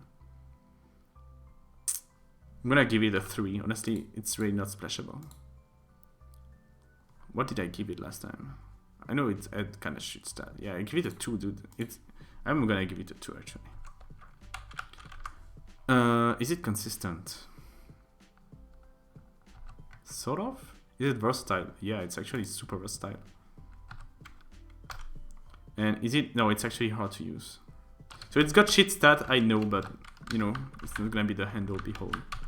Swampert. So I'm very high on Swampert personally. I think it's amazing. I love Swampert personally. It's super special. It feels really your kind of team. Even offense Offense loves Swampert. Love using Swampert. Defense love using Swampert. It's like the most sturdy rock resist in the tier. Even HP Grass doesn't one-shot it, so you can sometimes take it and just retaliate with Torrent, Surf or Pump and kill whatever is in front of you. Even if it, like, you can always put it out of range of things like Aerodactyl anyway. So it's really good in my opinion. Is it consistent? Hell yeah, dude. Dude, Swampert really, like, it has it all, honestly. It has just lacking a little bit in the offensive department and its spikes bait. That's the biggest thing holding it bad. But beside that, it has no weakness.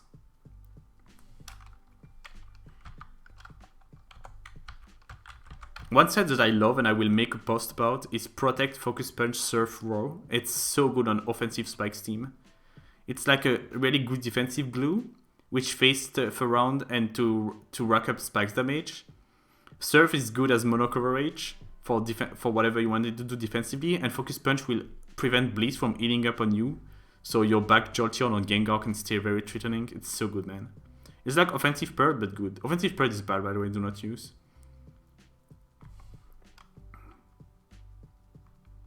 The only problem with Swampert is that HP Grass, like I know how I said earlier, you can... it's usually not that much of a death sentence for Swampert, but the fact that if you are surprised by the HP Grass, now like you have to play a lot more carefully with Swampert, that kind of sucks for it, though. Yeah, I think Off-Purge is bad, man. Or at least use max HP.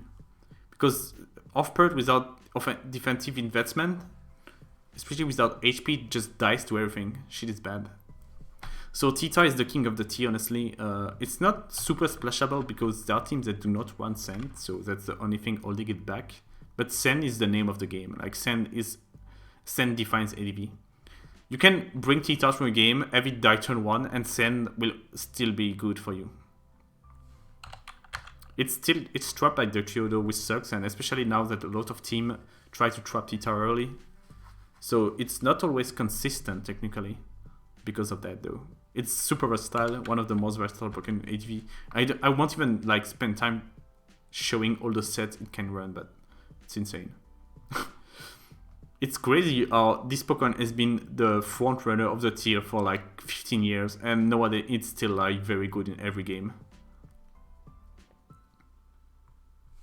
There we go. Umbreon kinda sucks. Min Pass is actually bad. It auto wins some game, but it's not that hard to play around, honestly. You got Boom. You can send Zapdos, T-Bolt, whatever Umbreon is doing, and then you roll whatever it's gonna pass into. I don't know, it's really not that good. Even SPL Umbreon, it is speaking about one of the best mon I see. Yeah. I will say, I guess, real quick though, I like max HP Tita always. No bulk Tita. I feel like Tita is great game to game when you are using bulk on it because it's always gonna check stuff and eat one. It's always gonna eat that Brick Break, that +1 Earthquake, whatever, when it's max HP. Whereas no HP Tita dies to those hits, and like it doesn't check things like CM Celebi anymore because now Giga Drain is doing too much. Use no bulk if you are using DD, because DD Jolly is where it's at though. And I like Double Edge on it, like on this one. Double Edge is pretty good because it really is the safest mid-ground. You always weaken that Swampert, that Claydol, that Flagon. And Pursuit Tita is good, by the way. Very consistent. Even outside of trapping Gengar. You're gonna like pursue that Moltres, that CB-Mans, that Aerodactyl. Umbreon honestly kinda bad, man. It's not splashable. It's pursued like I feel like Umbreon is defensive on Doom. I don't like it honestly. It's defensive on Doom pretty much. But it's setup bait. It like barely it only was Calmidas that cannot set up, so it's like okay against Stormy. And stuff like Moltres. Ah man, Moltres just will wisp you, and then when Umbreon is status it sucks AF. Where is it here? I'm gonna give it an even lower ranking that she's ass.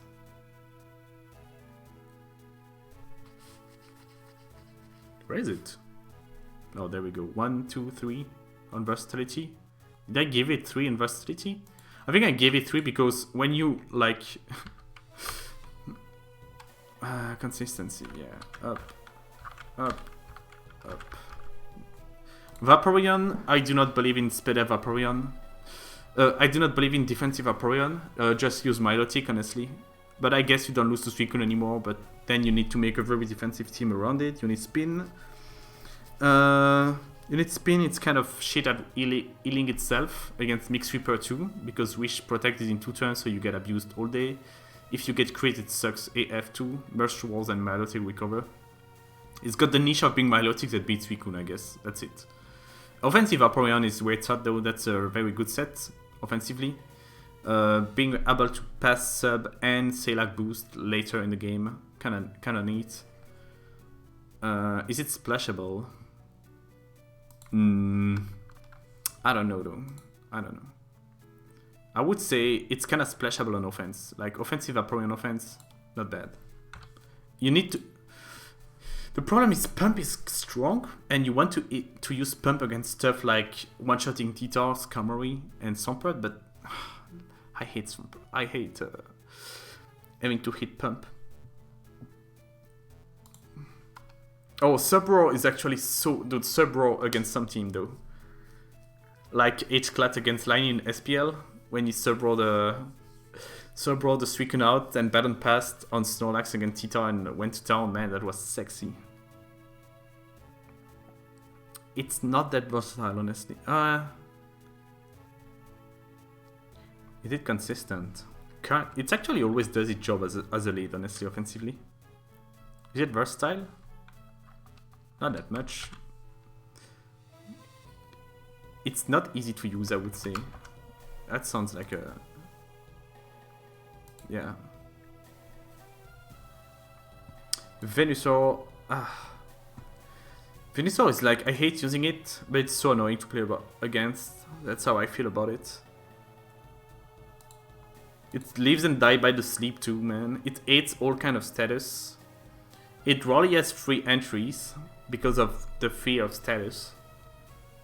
Outside like some Swampert set, Suicune and Milotic.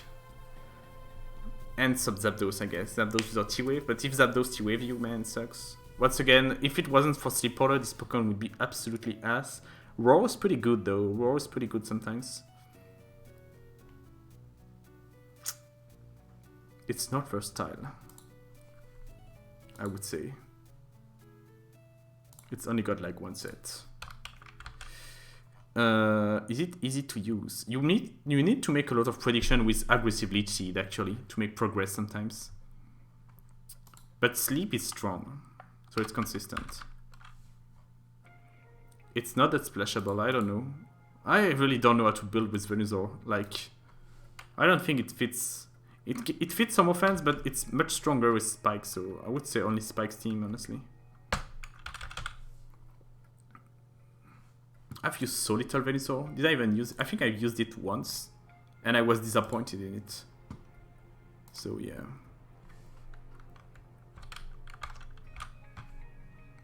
Weezing, I think this Pokemon is ass. Just use Gengar, honestly. Weezing is pretty bad, dude. Just use Gengar. This Pokemon is kinda ass. Just boom with a lot of coverage moves so you can like pick your target. That's it. And it checks fighters. It's like Venusaur again. I don't know where to fit it. And it's got boom. It's just a boomer. I don't know how to rank it, dude. I feel like I just always rather use Gengar rather than Weezing. I don't know, man. It's got good like versatility for sure. Is it consistent? Okay. I'm just gonna give it the same note as last time because I still haven't used it. I feel like I think I have literally 0 Weezing usage myself, and I barely see it nowadays too. Nobody has used it in SPL. Barely anyone has used it in Kalos Cup. There we go. And now, guys, the king of the king. The beast. The beast itself. Zapdos. So I've come to... I've had a realization. if you are using offense, put Zapdos on your team. It's gonna work. Zapdos oils offense like nothing else. It puts them together like crazy. It just always comes on the field so easily. It threatens so much Pokemon away. It Baton Pass for momentum, because Baton Pass is on a fast Pokemon is insanely good. Like, even if your opponent decides to be fucking and staying with Skarmory on the Zapdos, you still, like, know it's staying with Skarmory. So you Baton Pass out to whatever you want, and you still got the offensive momentum. That was insane. It threatens status too when you can agility pass. I used to read this set, even on offense, because it's actually a good speed of roll. So, you know, earlier when I was saying that Snorlax cannot be your only speed of roll on your offense because it's always gonna have to trade early. If you add Zapdos can eat, like, it can check more trades, it can check offensive Stormy. So good, so good. And even on defensive team, like, Roar with Spikes has like no counter, besides Claydol, which does nothing back because you can just Spikes and Claydol all day. And Claydol doesn't even treat on Zapdos that much. You can always HP Grass it too. Against, like, you have Pressure Rest too against defense. That's crazy good. This Pokemon is insane. You can put Zapdos on any team and it's gonna work. Splash ability, fucking 5, man. Consistency, man. Like, the only problem sometimes is using even Mix Zapdos is so good with Drill Peck. Against Celebi team, pressuring Blissey with Spikes. Dude, it's so easy to use. It's got it all. It's not the most versatile Pokemon, but it's got just enough tool, honestly. Just got enough tools to deal with most of his check. I don't think there is, like, oh, there is Lantern, I guess. No, Lantern doesn't like taking HP Grass, actually. Doesn't like taking T-Wave either.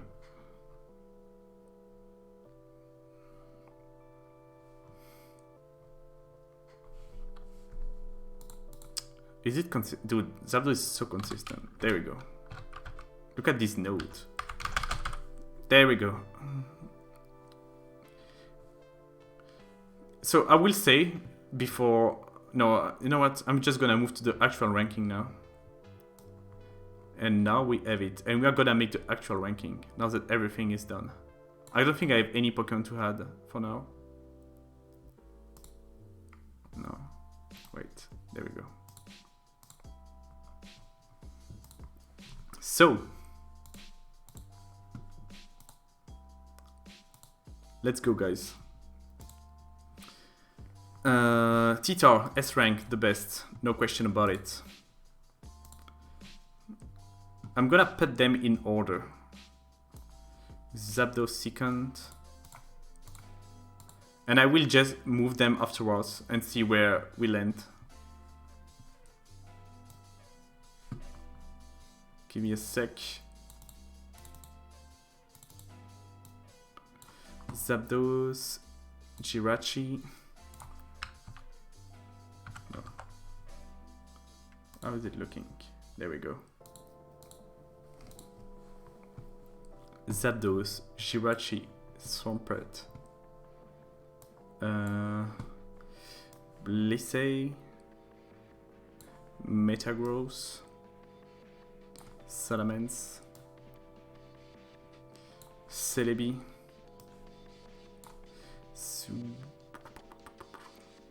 Gengar, Snorlax, Skarmory,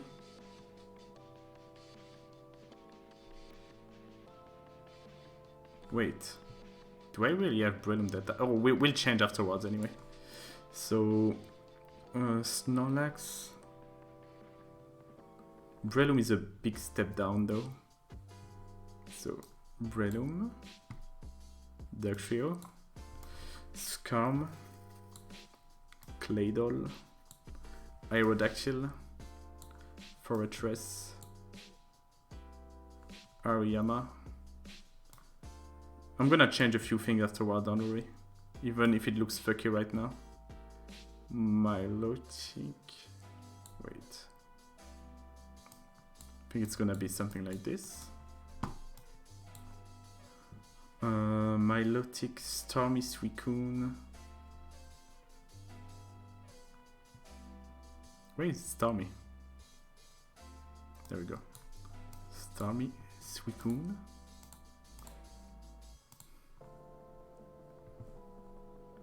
Then we have a drop with Charizard, Magneton, Medicham, Cloyster, Flygon, Heracross, Jinx, Moltres, Weezing, which I will definitely rank lower than this. Donphan, Vaporeon, Gyarados, Jolteon, Kingdra, Ludicolo, P2. Kingdra, Ludicolo, P2. Registeel, Smeargle, Venusaur. Registeel, Smeargle, Venusaur. And then in F, you know what? In F. I'm gonna put all the Pokemon that I haven't like mentioned, but I think have a niche. Steelix, Marak.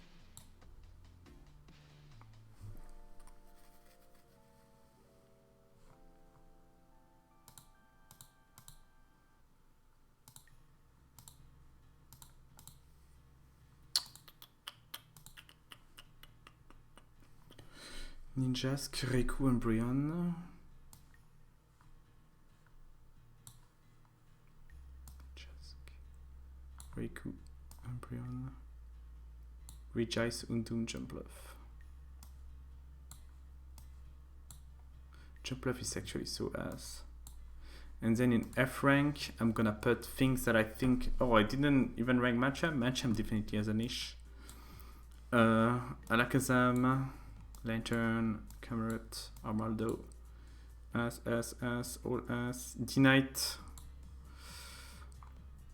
Dusclops, I know, Entei, no. Egg.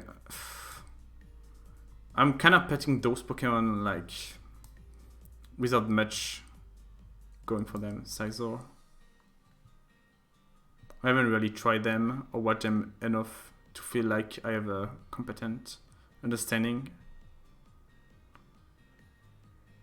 Nidoking lately, Vapikuno told me, and I liked the niche. Solrock, there we go. Okay, so let's now actually finish this thing.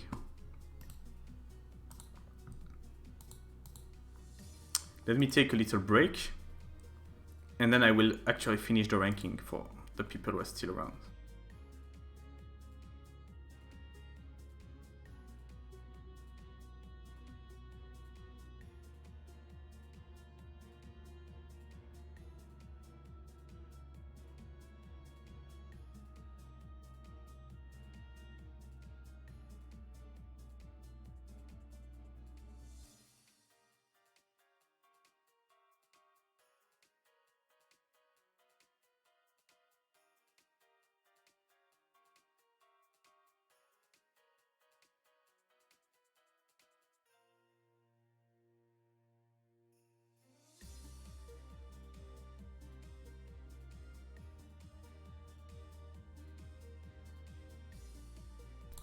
Okay guys, let's finish this once and for all.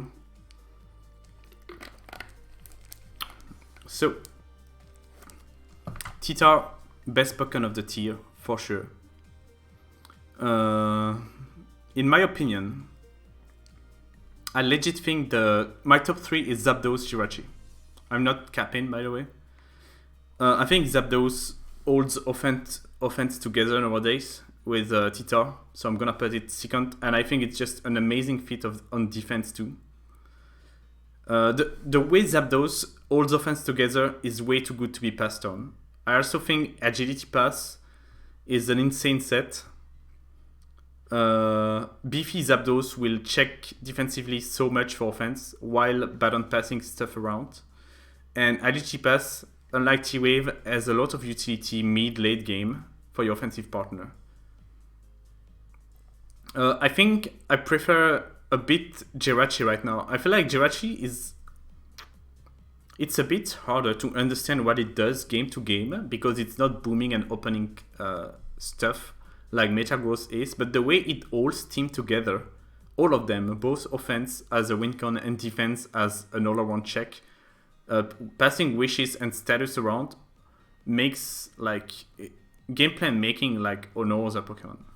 Swampert is, in my opinion, the best glue in the tier, no question about it, and I think it has offensive potential game to game too.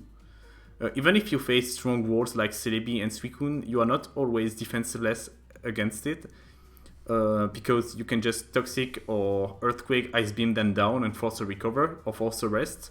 Meanwhile, Swampert is healing with leftovers in the meantime, so you have a good advantage long game. I know this is kind of like a TSS player opinion, but yeah.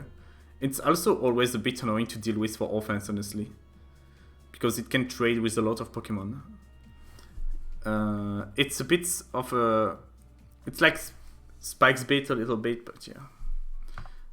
I do think if... Like, I think this is A+. I think those three are the A+ Pokemon. Zapdos, Jirachi, Swampert. I think Blissey is A rank. Is more for A rank Pokemon. So if I do... No, what am I doing? There we go. So if I wanna be clear, add row above. I'm gonna call this A+, and I'm gonna make it red. Oh no, like this.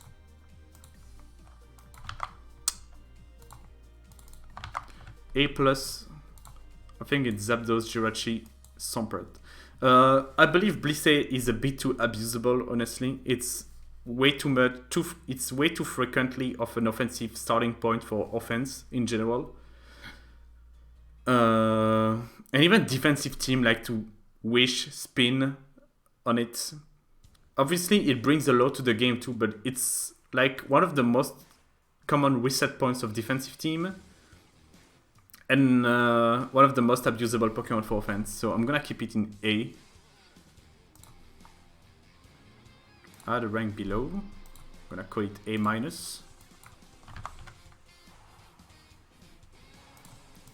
Metagross is definitely better than Blissey in my opinion.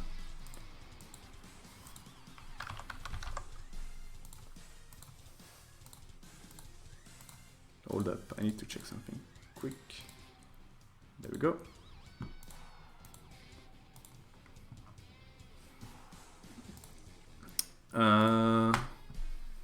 Is Salamence better than Blissey? Honestly, it's hard to tell.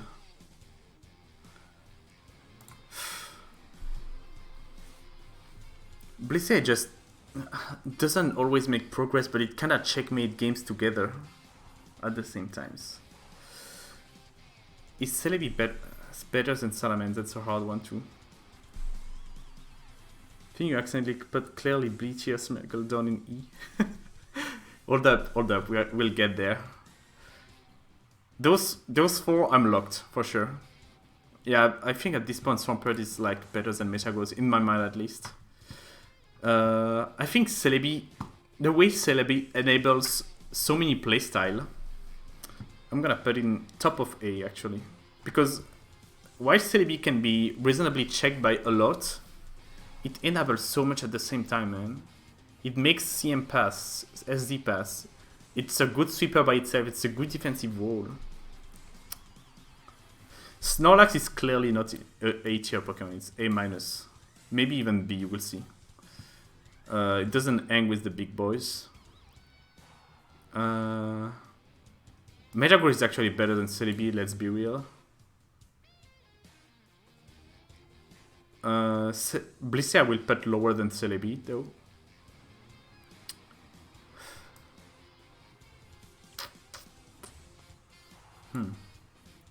Gengar. Where do I put Gengar in this? I think Gengar and Mance are often interchangeable on many teams, actually.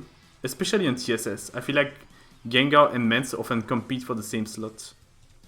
Gengar has status and more speed, whereas Mance has a bit more power and the utility of Roar and Wish, plus potential for like DD.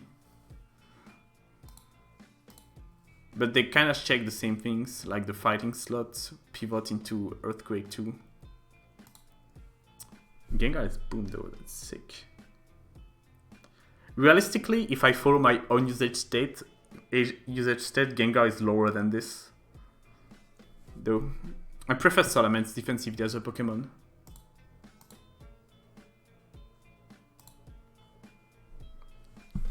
Feel free to give me your thoughts about this, by the way. I'm actually gonna put Mance above Blissey, dude. Fuck it. Is it a not take city or what? I will see later, actually. I'm gonna keep those three now for now. Skarmory. Is better than Snorlax? Would I put Skarmory above Snorlax? Most likely, yes. I like building with Snorlax a lot. It fits. I love putting Snorlax on the team because I know it's like it can trade with literally anything. I'm gonna put Skarmory in A- for sure.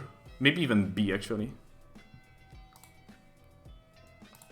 Claydol definitely worse than those two though. Is Claydol better than Breloom? Probably, yeah. Dugtrio is great. Let's put it here for now. I would actually better than Claydol now. I'm pretty convinced. Aerodactyl is really good. It just checks everything, offensively speaking. Great Pokemon. Fortress, really good actually. Better than Claydol too. I believe. I feel like if I was honest with myself, I would put Fortress and Skarmory in the same tier. Maybe I do that and like this. That sounds fair actually. Aerodactyl actually seems way too high. What am I doing? Oh my god, making rankings is too hard. I just spent 3 hours giving notes and I'm already ignoring them.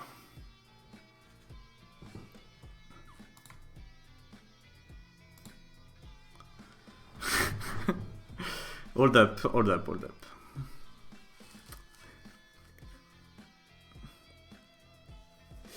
It's simple. Metagross is better than Celebi. Metagross might be A+ actually. It's probably A+, honestly. The way it fits every build. But being trapped by both Trapper is so hard. So bad. The thing is, Metagross goes out of control, so it enables offense like nothing else. Fuck it.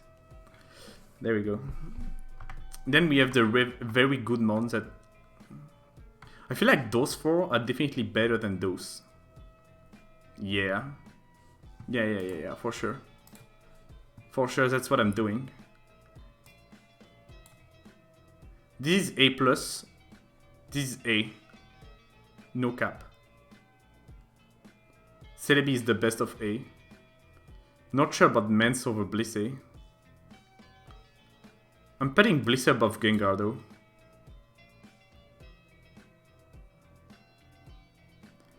I'm putting Snorlax below Gengar, man. Dude, I like my Snorlax. But I haven't used once in... I used it once in SPL. It's kinda good. The thing is, if I really think that Snorlax can only be used early in the game, is it really that good of a Pokemon? Probably not, right? Because Cursolax sucks. Yeah. So Dugtrio is better as a result. But Aerodactyl is like a bit lower. The thing if Snorlax is only used early game, right? Skarmory is definitely good, let's be honest. I think it's overrated, but it's better than Aero too. And it's better than Doug. Ah, Doug is Man, Dark is good. I've used more Dark than Skarm, but it's around the same for me. Yeah, something like that. Fortress, very good. Fortress is like my Skarmory. Most people run Skarm, but Fortress needs more partner, right? But it provides so much to a team because it provides both boom and spin on top of it. Skarmory is only spikes. But Skarmory is such a nice like sponge early game. You can throw Skarmory into any hits and you preserve your sweeper health so your sweeper can go to town later.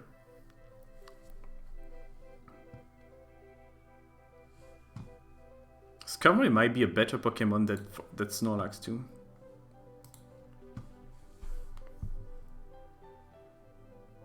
Okay, so I put Breloom over Ariyama for sure. Suicune, man, but Suicune is also a top tier that I have barely used. In fact, Suicune is the top tier that I've used the least.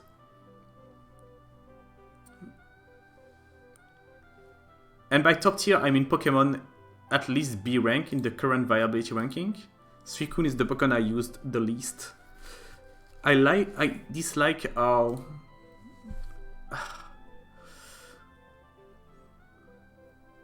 how much support it needs to actually like be amazing game to game.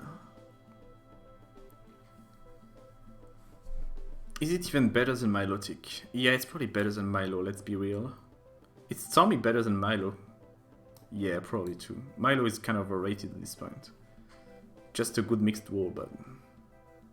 Is Ariyama better than those three? The Ariyama is definitely like... better than Suicune? No. Better than Ariyama? Than Stormy? Nah, no.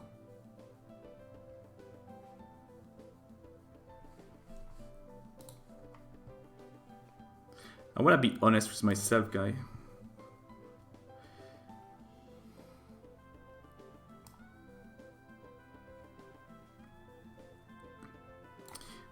There must be a reason why I don't use those Pokemon this much. I've only used like 8 Starmie over the past year. 6 Starmie actually, and 8 Suicune. That's so low. I just don't like relying on Starmie offensively, just cannot get past Blissey, so that sucks for me. I prefer like using Roar or Brick Break. I don't want to face Nightmare scenario where I get Spin on and Starmie is now useless. As a defensive Pokemon, Starmie is either too slow or too frail. Suicune, I feel like whenever I use Suicune, I give my opponent the momentum always. Because it needs so much work to work defensively. And as an offensive Pokemon, Suicune isn't that it's not that good. Zapdos checks it, Celebi checks it, Blissey checks it. It 8 spikes. Like Skarmory unironically checks the Suicune. It's definitely B rank at the very least.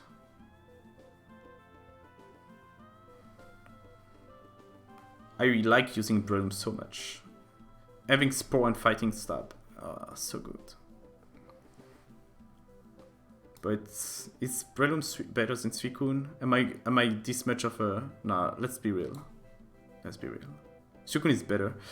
Is Suicune better than Claydol? I'm a bit turned off on Claydol right now. Yeah. But I might honestly prefer Fortress to Suicune overall. Yeah, I'm gonna be honest, I actually prefer Fortress to Suicune nowadays. And I might put Fortress in fucking A-. It's just calm, but like, just good, man. I might put Iroh a bit too high though. Like, I know it's the ultimate gatekeeper, but I might put it too high. Okay, let's keep going, Ariyama better than Milotic though? I don't think so. No, it's very good actually, but I cannot make Ariyama teams that I like, funny enough. Even though I reckon that it's good, I cannot use it. So once again, I'm gonna stay honest with myself and put it below.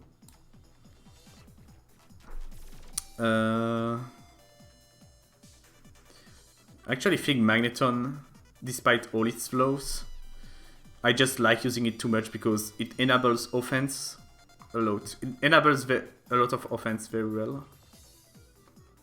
So I'm gonna put it in this range, and I'm gonna put it above Stormy. I prefer Breloom to Magneton nowadays though. Claydol, but yeah, that seems about fair. I'm just not sure about Aerodactyl Spot. I may put it to Aerodactyl is below Snorlax to me in terms of building.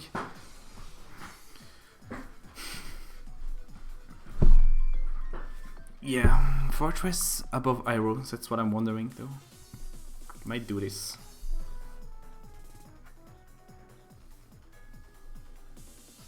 Yeah.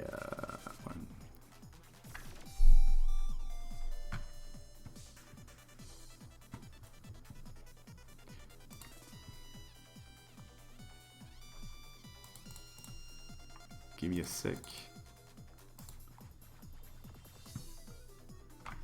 1, 2, 3, 4, 5, 6, 7, 8, 9, 10. I'm having Skarmory in the 10th spot like last year actually. Dude, I don't even like Skarmory nowadays. I literally don't like Skarmory, dude. I don't like this Pokemon. I hate how every offensive Pokemon comes on it and just fucking start blazing because you're not threatening anything ever. Besides Toxic. But if you're Toxicing, you're not spiking. And if you're spiking, you're not sure if the spike is gonna matter. At least Fortress will boom. Eventually. Skarmory will do like Protect and Whirlwind. I barely lose to Skarmory myself. I don't even mind facing it.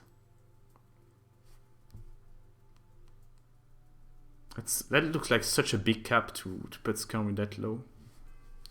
Meanwhile, Ductflow enables any kind of team because removing stuff is broken, essentially.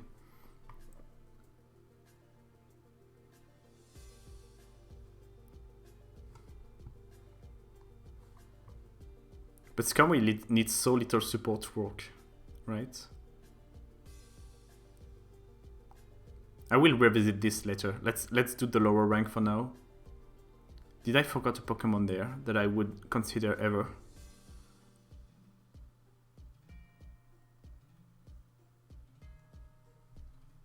Why not neutral A at least?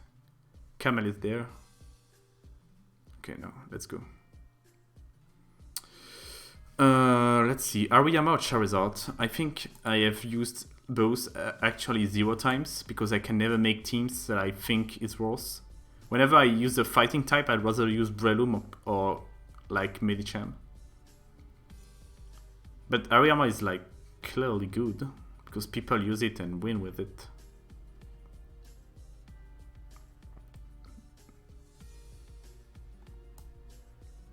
Is Ariyama better than Medicham or not in your opinion, guys? Let's be honest. What is the better fighting type between those two? Yeah, Glalie is cool, I can give you that.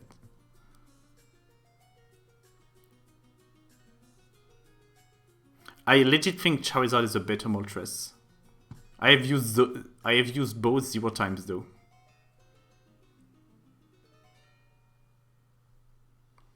Dude, I feel like Ariyama is all about positioning too.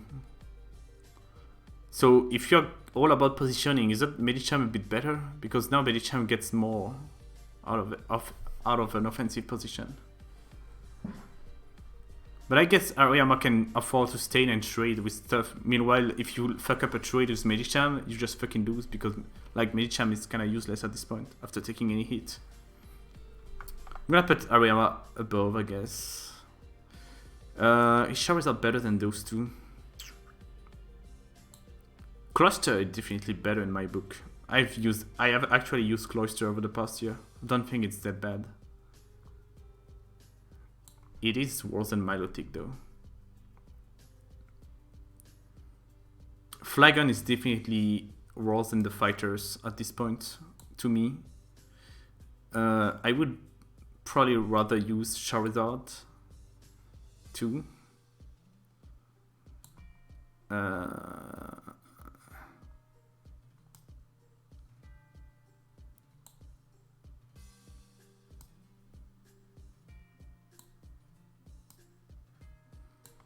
I love Cham, but Yama is just better. Knockoff lets you other Pokemon beat the team. That's also true, Teku. Flagon is a lot better than the fighters. Nah, cap. I have used 0. Oh wait, I used 1 Flygon actually. And it fucking sucked. Did jack shit. It was on SD pad. The thing is, Celebi is so good that it makes shit Pokemon looks better because you can pass broken boost to them. Like Flygon is kinda ass, but if you SD pass to it and enter Salak, looking kinda good. That's why Celebi is so high. Heracross, in my opinion, is better than those. So I'm gonna put Heracross higher. And I'm gonna put Heracross higher than the fire types too.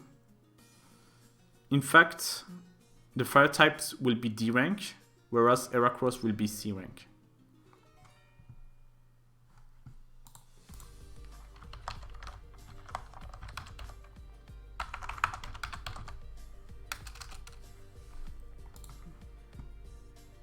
Like this. Yeah, white brain. No, but dude, Flygon stab is so shit. And if it's not clicking stab, it's not doing anything. Jinx, definitely good. Weezing, my boy gonna be in E. This Pokemon sucks. Jinx is actually sick. Sick offensive lead.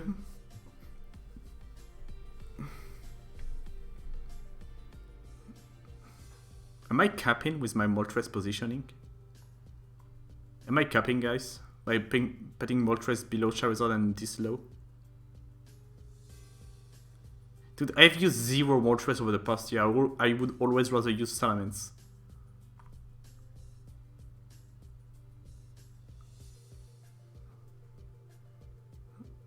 As for the fighter, yeah, I feel like those are all the cool Pokemon. No, it's either the overrated trash or the cool stuff that I don't use. There we go. That's it. We're in.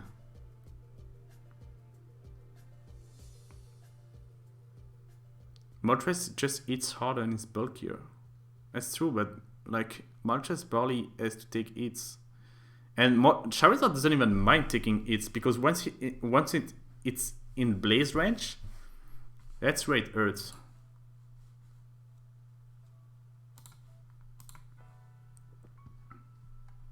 Yeah, but Wisp is shit, it misses. But Wisp is good against offense because nothing switches into Wisp against offense.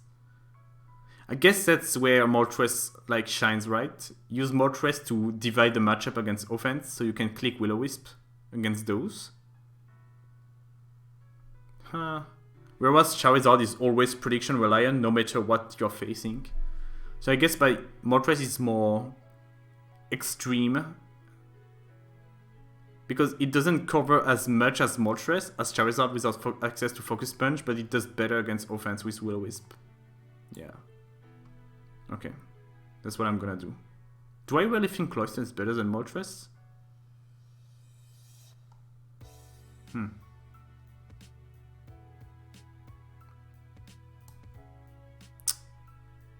I mean, I've used 0 Moltres. And even when I tried it, it didn't like feel like it was like... Even when I used Moltres on the ladder when I was trying it, it didn't feel like a really strong Pokemon.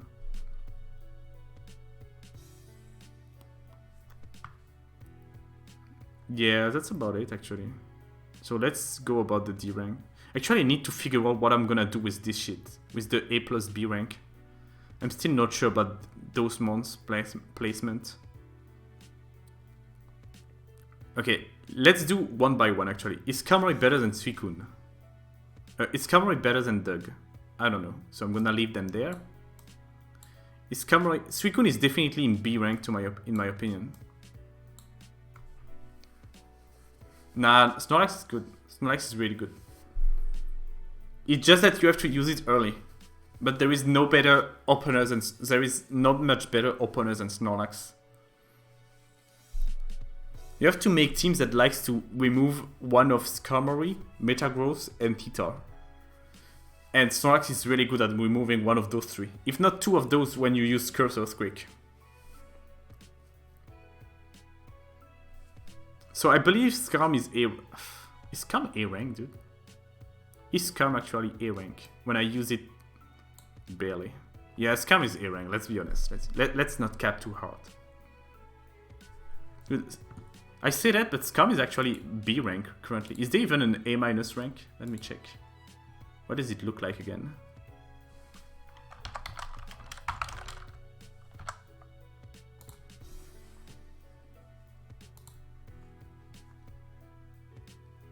Oh, there is no... Okay, there is B1 and B2. Okay. Well, there is no A plus and A. So technically this is B plus, and then like this is B1 and this would be B.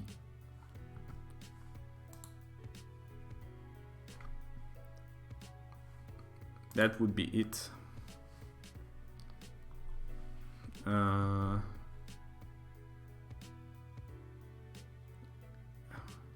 No, fuck it, I'm keeping my things. Okay, so in A plus, in A minus, I'm gonna put Skarm. Suicune to me is a B Pokemon nowadays. I would use it a lot more if I thought it was an A Pokemon. This Pokemon needs way too much support. And even with all the support, stuff like Zapdos are always a pain.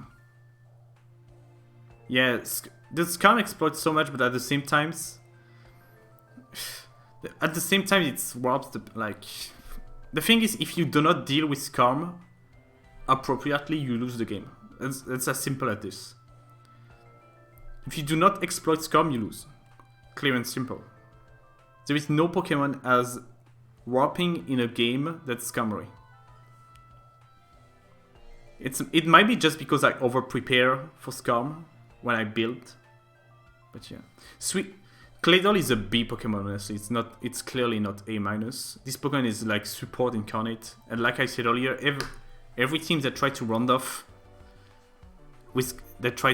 themselves off with Claydol kinda sucks. Breloom is B, honestly. In my opinion, Breloom is better than those. For sure. So I'm keeping it in B. Am I putting it higher than Claydol? Probably not, though. You have to make room for it, but it's such a good fighter. I may cap a bit, though, on Breloom, not gonna lie. Just an insane fan of this Pokemon.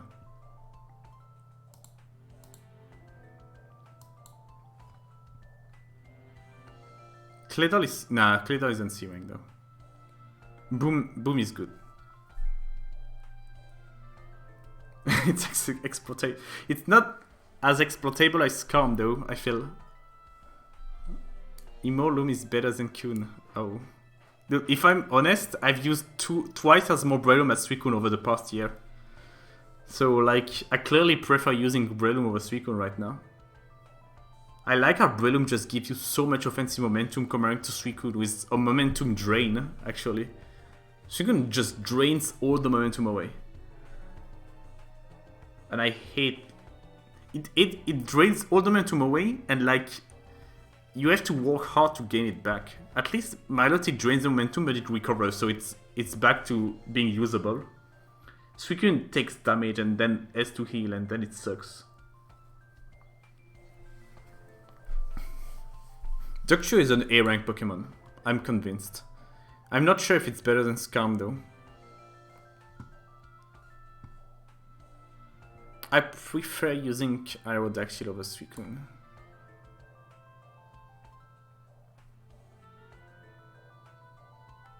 Snorlax. Dude, I think Fortress is better than Suicune right now. It's better than Claydol, it's better than Suicune. Is it better than Aero 2? It might be. It might just be. It might just be, bros. But it needs support. The problem with Fortress is that you're always kind of stuck in the same structure. You want your Pursuiter. You want your Mixed Wall. You want your fast Pokemon. You want your Wish support. Hello, Presidento.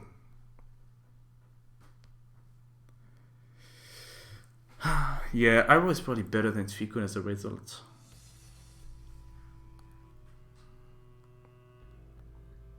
I'm gonna do it like this, I think. Snorlax is better than Breloom. It's better than Claydol. It's better than Suicune. It's better than Fortress because Is it better than Iroh? This might be it, dude. This might be it, guys. This might be my B ranking. I think Scum is at the right place now. I'm just not sure about Doug or Scum, which is better. Is it better to Spikes or is it better to Trap?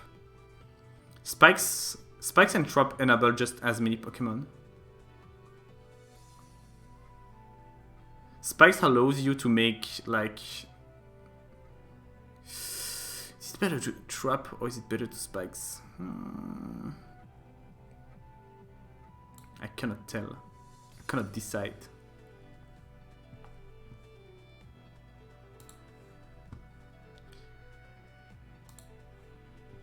In fact, if I'm honest with myself, I would drop Gengar in A-2. But Gengar is just good.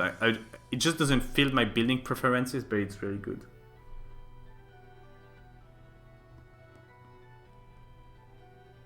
Status plus Boom plus Destiny Bond. Fastest Boom in the tier. This cannot be overlooked.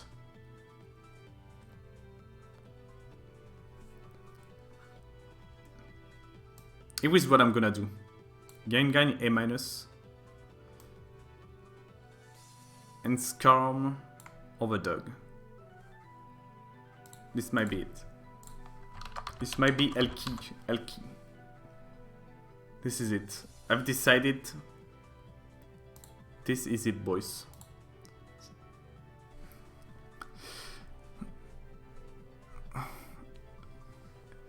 Okay, so I'm sure about this. I'm sure about those. I'm sure about this. I'm sure about this now. I've used so many Snorlax. It's a dude. Snorlax is in my top 10 used Pokemon actually. Let me check what kind of team I used it in. Because I have to check if I used it in my best teams. Actually, not so much.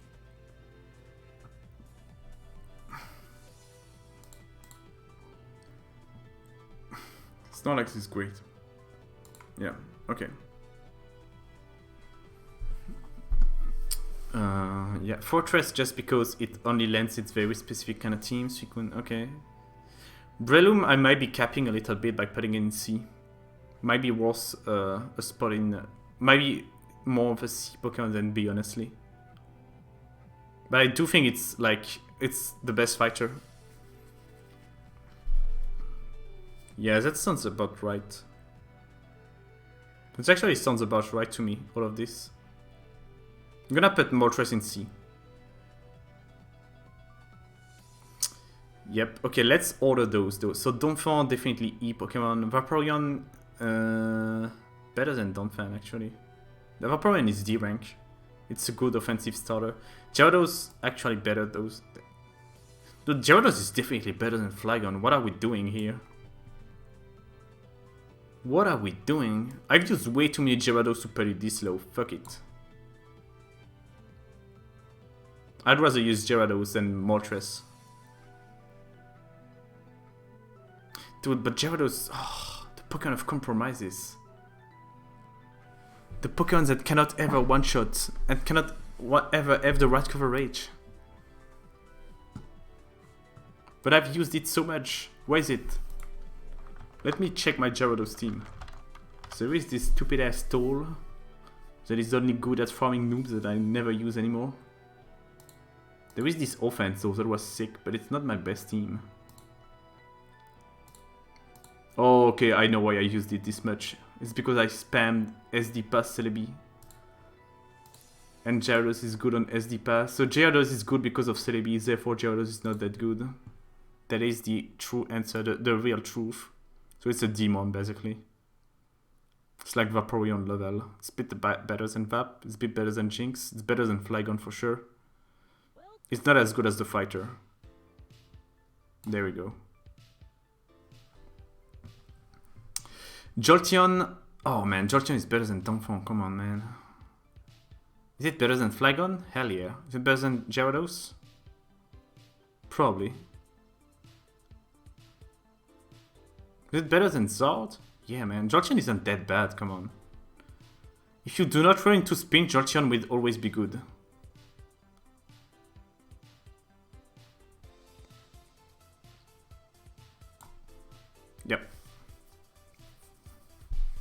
Kingdra is like here.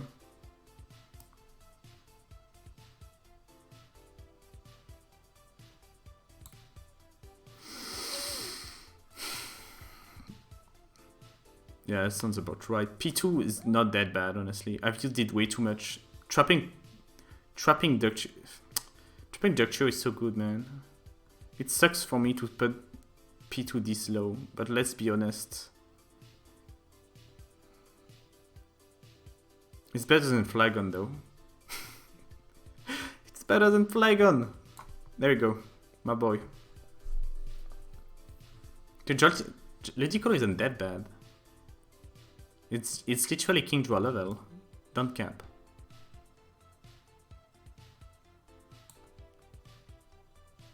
Registeel is kinda ass. Smeargle though. Smeargle is a good offensive lead. Like Smeargle is like Jinx level but a bit worse. I'm gonna put it top of E. Venusaur, man, this Pokemon I do not understand. I'd rather use Smeargle than Venusaur nowadays. Fuck it. Blaziken. Yeah, Steelix, I'd rather use those three. Marowak kinda ass. Ninja's definitely ass. It's like Marowak, but Marowak can be used on Paraspam. Meanwhile, Ninjask is like Ninjask. Raikou, oh man, my man. Dude, Raikou is VAP tier for sure. It's Ludicolo tier. Yeah. Yeah, Raikou has the lead set too. It's since I've decided it's Jinx is a better lead than Raikou, I'm putting them together. Umbreon's super ass. But better than Registeel, I guess. Better than Venusaur, not even. It's around that though. It's like those somewhat good Pokemon that you barely see. That Linear makes work. Try to use Donphan than Umbreon actually.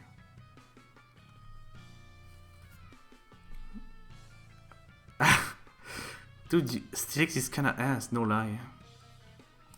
It's not awful though. I gotta agree. Would I use Steelix over Registeel? I've definitely done that. I've used Steelix quite a bit before, man. I use Donphan nowadays more than Steelix though. Steelix being weak to ground and weak to fire water nowadays is fucking bad though. It's Registeel level. Regice, oh my god, this Pokemon terrible. But it's a bit more easier to use than Blaziken, I guess.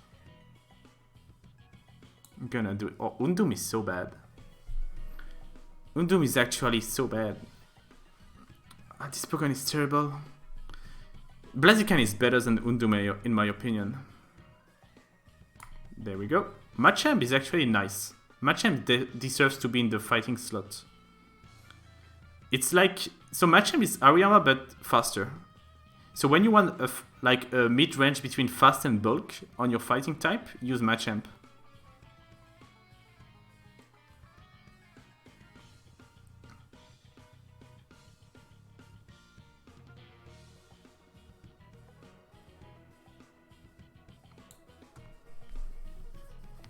Dude, I think Smeargle is better than Machamp overall. Smeargle is actually a nice lead. There you go. Jumpluff is actually fucking trash. In the F slot. Weezing, I still don't know. I'm gonna put it alongside the shitty ass boys. There we go. Yeah, Smeargle could go in D, like, I feel like it's kinda late slot. It's like a worse Jinx. It's not the same, but it's a lead. But Jinx is a better lead overall than Smeargle, because things can go wrong easily. Yeah, there we go.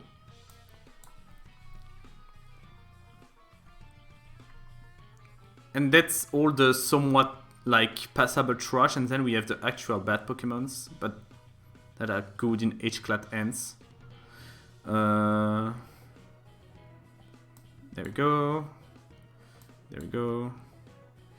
Armaldo not bad against defense. Not as good as Lantern. There we go. D-Knight actually like Salamence with Hit Bell and Focus Punch. DD Focus Punch also a niche. But I don't know, just use Mance, I guess. The D rank is getting crowded. Yeah, it is, man. That's true. What does this actual viability ranking look like in this department? Oh, there is C and C minus. The D rank is crowded as fuck, you're right.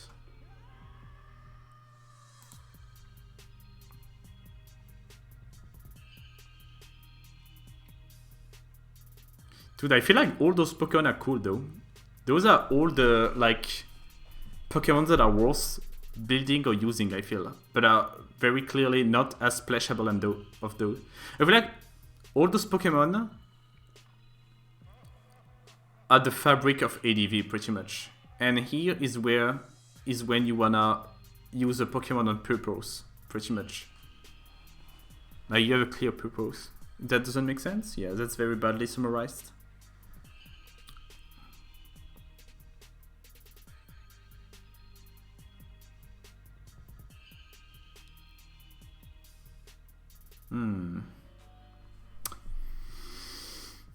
Let me finish the F rank first. D-Knight better than Egg. D-Knight better than Camerupt, actually. Better than Jumpluff. Camerupt better than Jumpluff. Armaldo better though. Egg. Yeah. God of War actually not bad, honestly. But it kind of just traps Doug. So, like this. Scizor can win game. Needs a lot of support though. Also kind of shit speed stat, because even +1 you lose to Aerodactyl, so even in the best condition you lose to Aero. But it wins games. Nidoking, underrated by the way. Pretty good on TSS, abuses Calm like no other. Got sick coverage, it's like Camerupt tier. And then Solrock. CM Boom, pretty nice set. CB Baton Pass, also nice.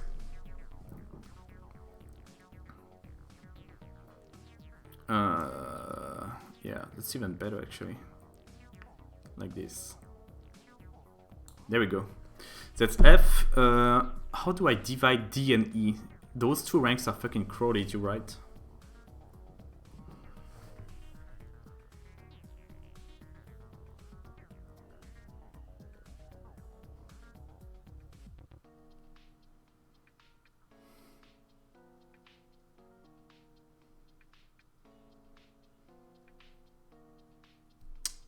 I feel like those Pokemon are like B tier, and then we make C. Okay, here is what we're gonna do. Look at this, B plus. Then we add one below. Okay, look at this. B, no B plus.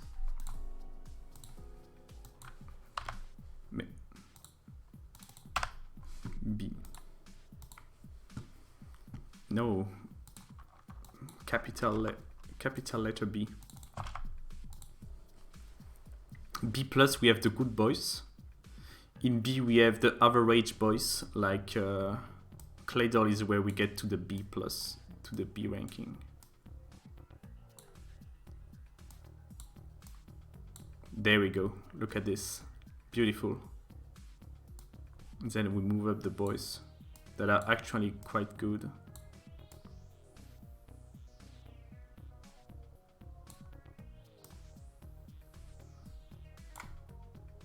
How about that? I feel like I did that kind of random, but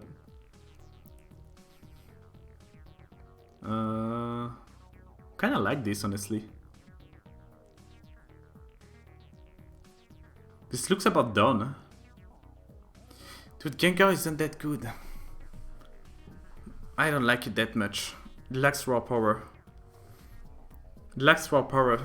And every chip you take with it, it doesn't check anything as a result. Yeah, Jirachi is the third best for sure. No cap. It's a one-man army. I would use Jirachi every game if I wasn't afraid of running into the crew as a result of counter teams.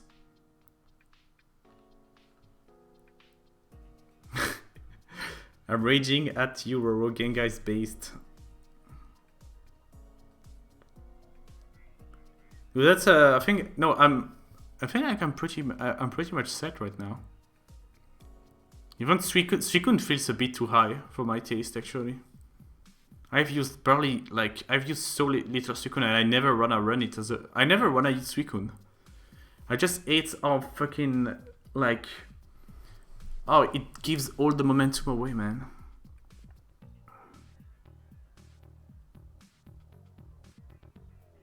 Do I really want to keep Suicune that high?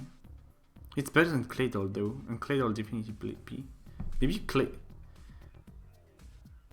Maybe Suicune needs to go there, honestly.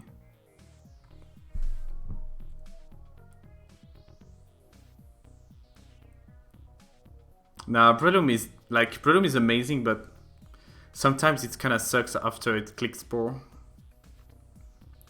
And when you run into Celebi, oh my god, dude. That looks about right. Maybe Magneton Mip. The Magneton is so... yeah, I like building with Magneton, but it's so bad too.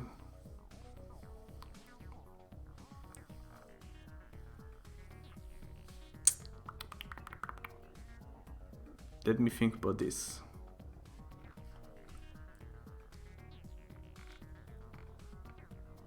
Jolteon, Cloyster, Moltres, yeah.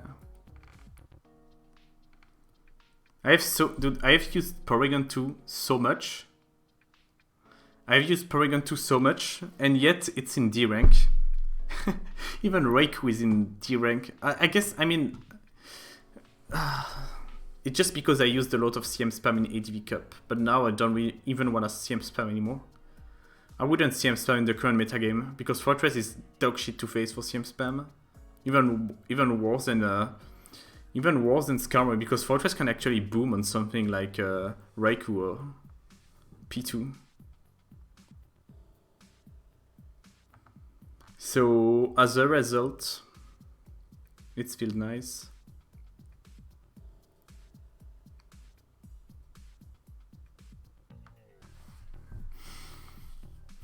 Dude, Jinx might be better than Flygon in my book too right now. I never want to use Flygon. Meanwhile, Jinx is a fucking fire offensive lead. If I want to make a Nacho, Jinx fits so well. Get that sleep off. Get that trade going with Doug.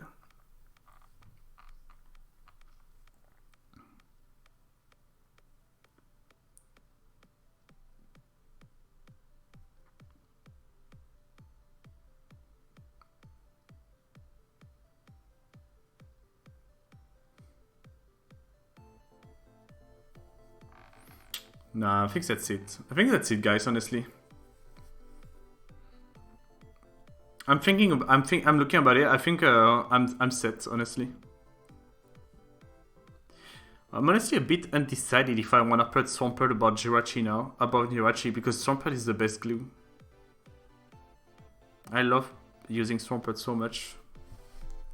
But nah, Jirachi is too good, honestly. And the Jirachi is so good, and yet it still feels a bit unexplored because there's so many good sets to work with. I still haven't used like all the variants of sub 3 attacks and wish 3 attacks that I want to. Celebi is one of the best enabler of the T. It makes so many Pokemon broken with like all the boost it can passes. Yo, that's it. I've made up my mind. Let me think about this again. Do I want to put Snorlax above Aerodactyl, honestly? Because no, Snorlax can only be used early game. Late game, Lax sucks. Breloom is amazing. Breloom better than Mag, yeah. I've made up my mind. I really like Magneton and HO actually. I really like Magneton and HO nowadays. I really like Milotic and Stole. Stormy fits mid-range team actually, but I don't like Stormy as a whole.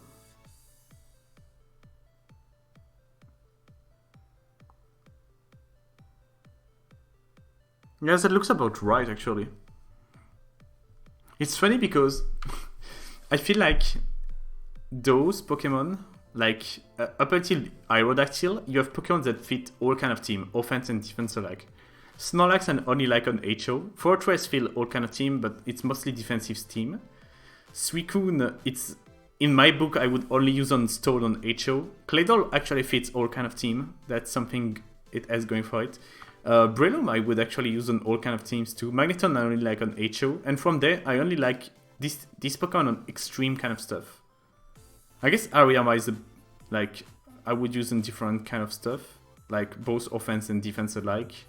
Moltres is more of a TSS staple to me in my opinion. Don't like on offense without spikes. Don't really like on Stole either. Cloyster I only like on HO. Actually, I think Cloyster with Wish Support can fit more balanced stuff, like the kind of team and Astamatitos used to make.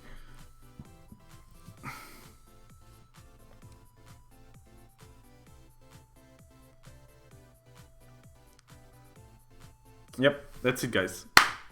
We call it a day. I'm finally free.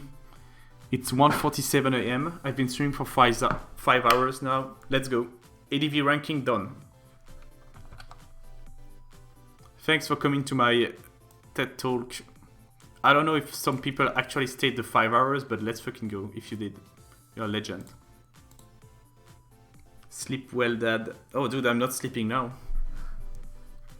See you guys tomorrow. Bye.